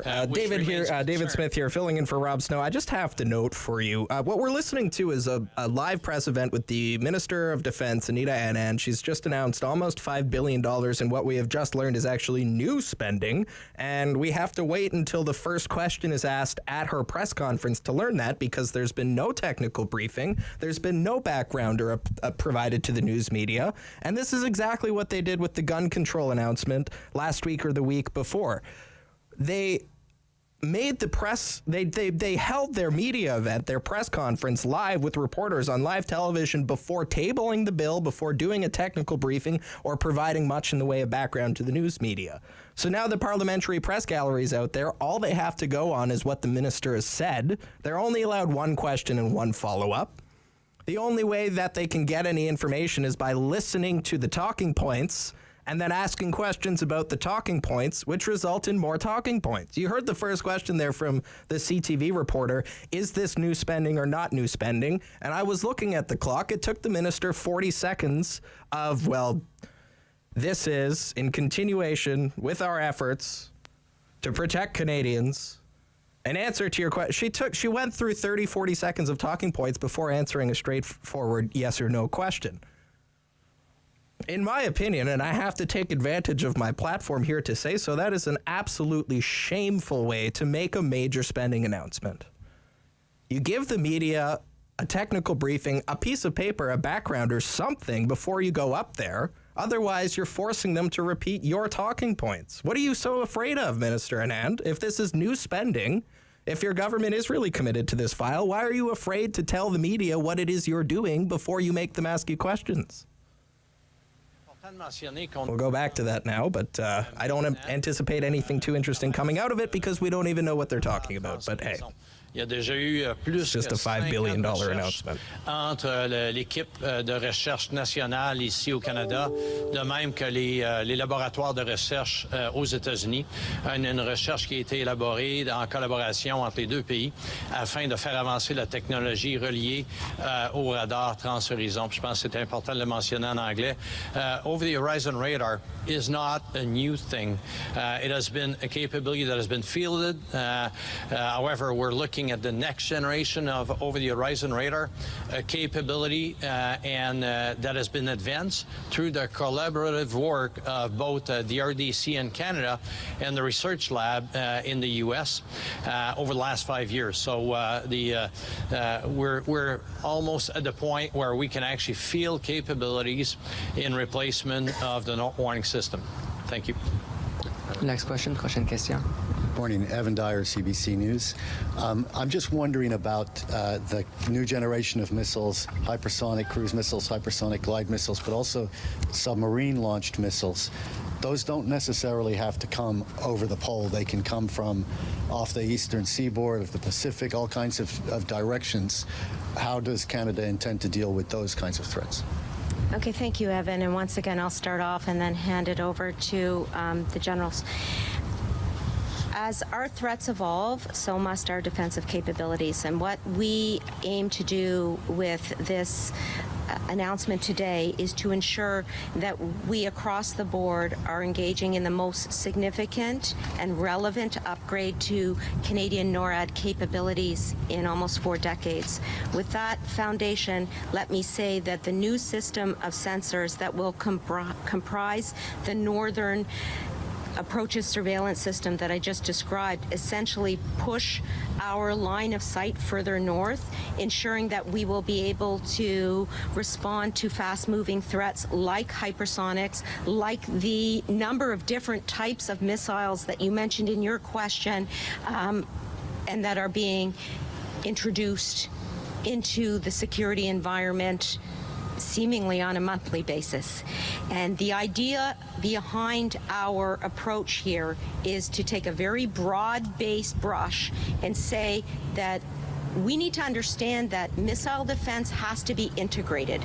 We have to understand that hypersonics, cruise missiles, and other types of new technologies in missiles are able to be responded to by our new Northern Approaches surveillance system. So it's an integrated approach that we are taking in this announcement today, and I will ask General Eyre if he has anything to add.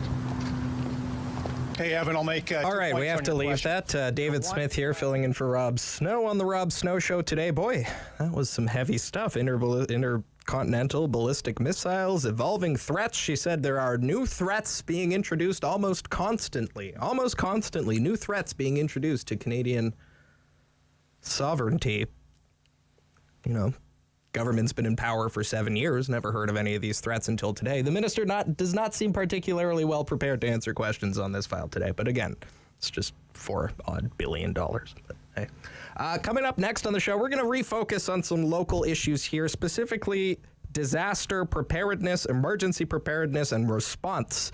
A little earlier in the show, I spoke with Councillor Glenn Gower, whose Stittsville ward was hit very hard by the storm last month, and he's got a motion along with Councillor Laura Dudas going to City Council this week that seeks to bring more coherence to how the city responds to emergencies and natural disasters. You'll hear that conversation next. This is the Rob Snow Show. David Smith here filling in. You're listening on City News.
It's no longer there. It's a sign hanging by a nail, and I say goodbye to the man on top of the hill. I say hello to an old soul. It's the fear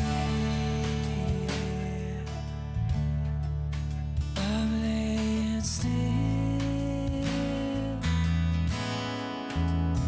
It's the night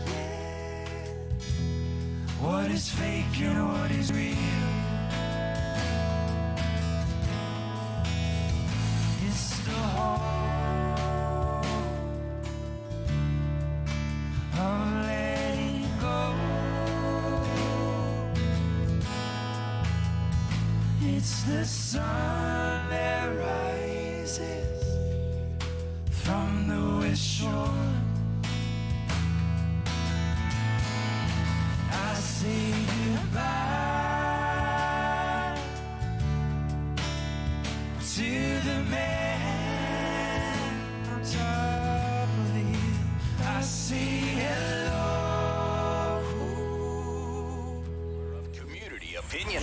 The Rob Snow Show returns On Rogers TV and City News. 1011 FM and 1310 AM.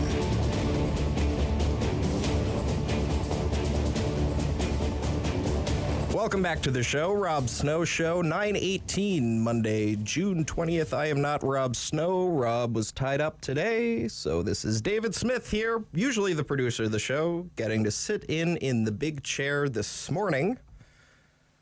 And our first guest of the day joins me on the line now.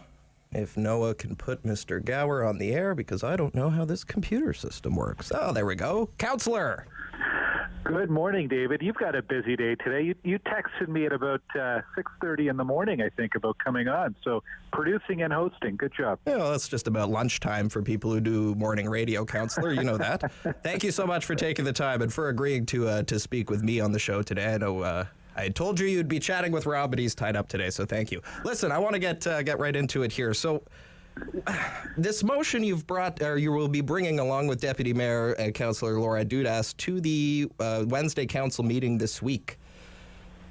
It says here, this would direct staff to develop a lessons learned report type document process to better direct community resources to support city efforts during an emergency. Now, why is that important, Councillor Gower? Well, first of all, any time that there's a disaster or an emergency in the city, part of that response protocol is to do a lessons learned and a review afterwards. And Councillor Dudas asked me to second a motion that she's putting forward to look specifically at the area of volunteers and community groups. What we saw during the response to the storm and what we've seen in other emergency response as well is a desire for people from the community to help out. Here in Stittsville, we had about 40 or 50 volunteers who helped go and knock on doors, for example, and we're just looking for some, I guess, a little more focus on how to better train groups and individuals on how to assist with that response. You know, it's a great thing. So many people reached out and said, we want to help out. Well, how can we make sure that they have a little bit of training and a little bit of the skills so they can do that in the most effective way and helpful way possible? Was there a problem in those early hours after the storm that you know of when it comes to city staff being overwhelmed just by communication? Because when I read this, it makes it, my reading of this, there has to have been something going on behind the scenes where people are looking to help and they want to help, but the very first bit of that communication chain must be a little disorganized. Am I reading too much into that? I wouldn't say it was a problem, but I think it's an area where a number of us said, hey, I think we could actually be, we could do better here. We could be a little more proactive in the planning. One of the big challenges around communications early on, and this is maybe separate to this community group or volunteer motion, one of the challenges very early on was cell phone communication. Those networks were overwhelmed. So that's an area I know we're going to be looking at. How do we make sure that the basic communications of cell phone service are there and reliable?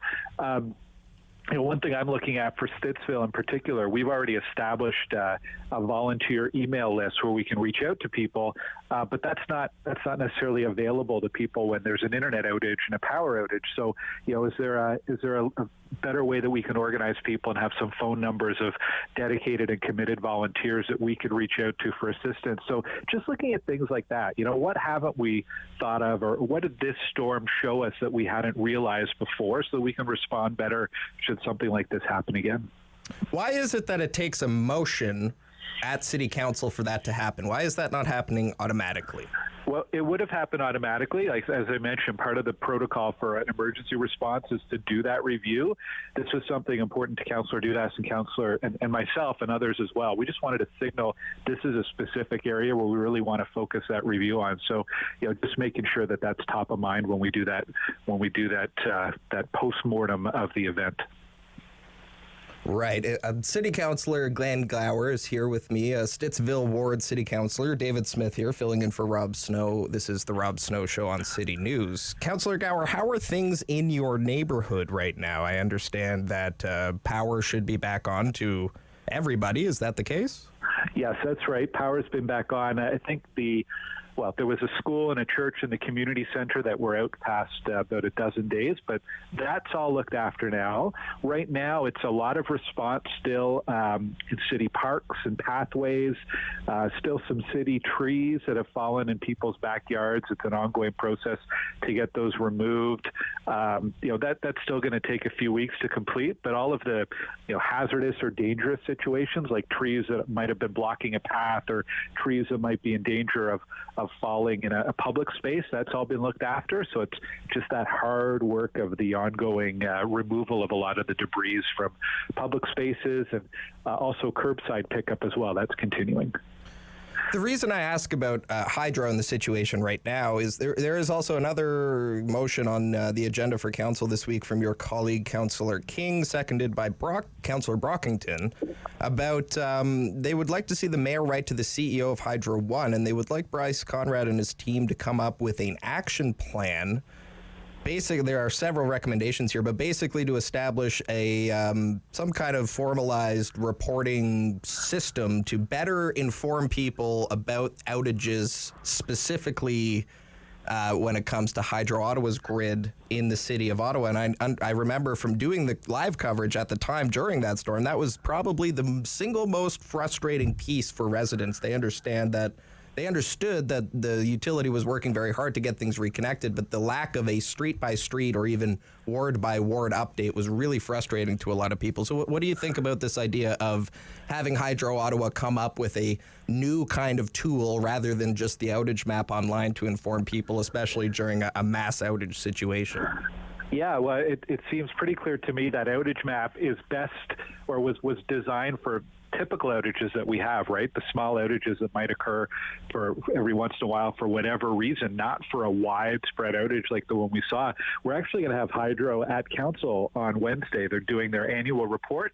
So it's an annual check-in that they do with Council, and there'll be an opportunity, I understand, for councillors to ask some questions. So I know these questions about the outage map and communications are going to come up on Wednesday, and we'll get some answers directly from the CEO of Hydro and the other officials that are there. That is good to know. We'll be keeping a close eye on that. I think that's the first public update Mr. Conrad at Hydro One has done Hydro Ottawa has done in a little while, so that'll be very interesting. The trees, the brush, driving around the city this last week, and I was actually out in your area, still a lot of trees and brush on people's curbs and stacked in people's front yards. What is the status of the pickup system for that? Are there still special pickups going on? Will the garbage trucks take those? What's the deal with the brush? Yeah, absolutely. The special pickup continues. So this is the operation where we send the big city dump trucks to, with the big yellow dumps on the back and the big claw. It's like an arcade game, with the claw and picking up the toy. It looks a lot like that. They're going to continue until next week, till the end of this week, Friday, possibly into Monday. So I know people have stuff on the curb. They are doing the pass-through continuing this week, so they're coming soon. There's also a lot of work that still needs to be done to pick up some of the stumps that people have at the end of their lawns. So the city will be by. They're trying to get as much of it done in this week, and then looking at how that work needs to be extended in the coming weeks. But yeah, I think we heard from officials all along, this is not going to be a matter of days or weeks. It's going to be quite a long cleanup. So asking for patience from residents as that continues over the course of the next few weeks. And just very quickly, in the last 30 seconds I have you here, you mentioned stumps. Now, there's no help available from the government for stump removal, right? That is the responsibility of the homeowner to get it out of the ground, and then the city will haul it away, as I understand it?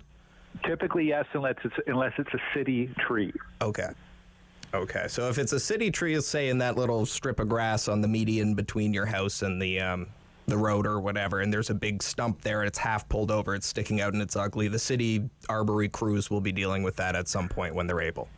Yeah, and if folks have a question or concern about that, they can call 311, and a city forester can help come check that out. 311. Okay, excellent. All right, we're all out of time here for today. Thank you very much for your time this morning, Councillor Gower. All right, take care. Thank you.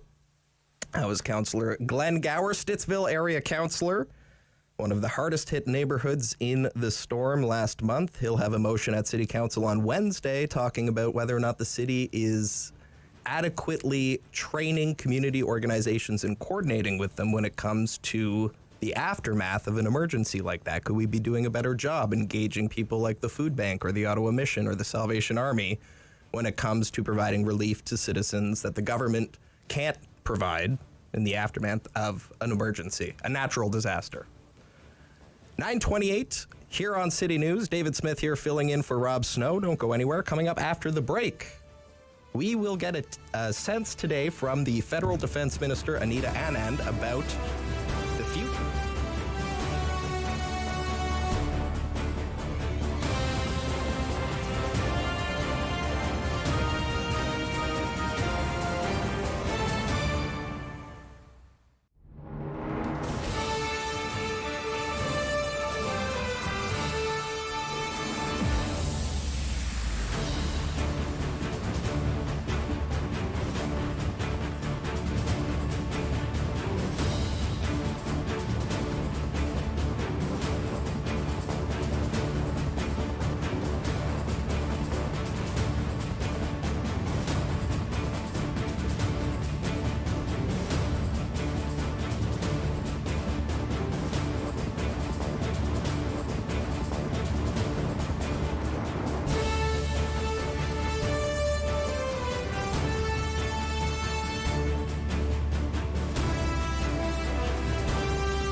This program is brought to you by Ignite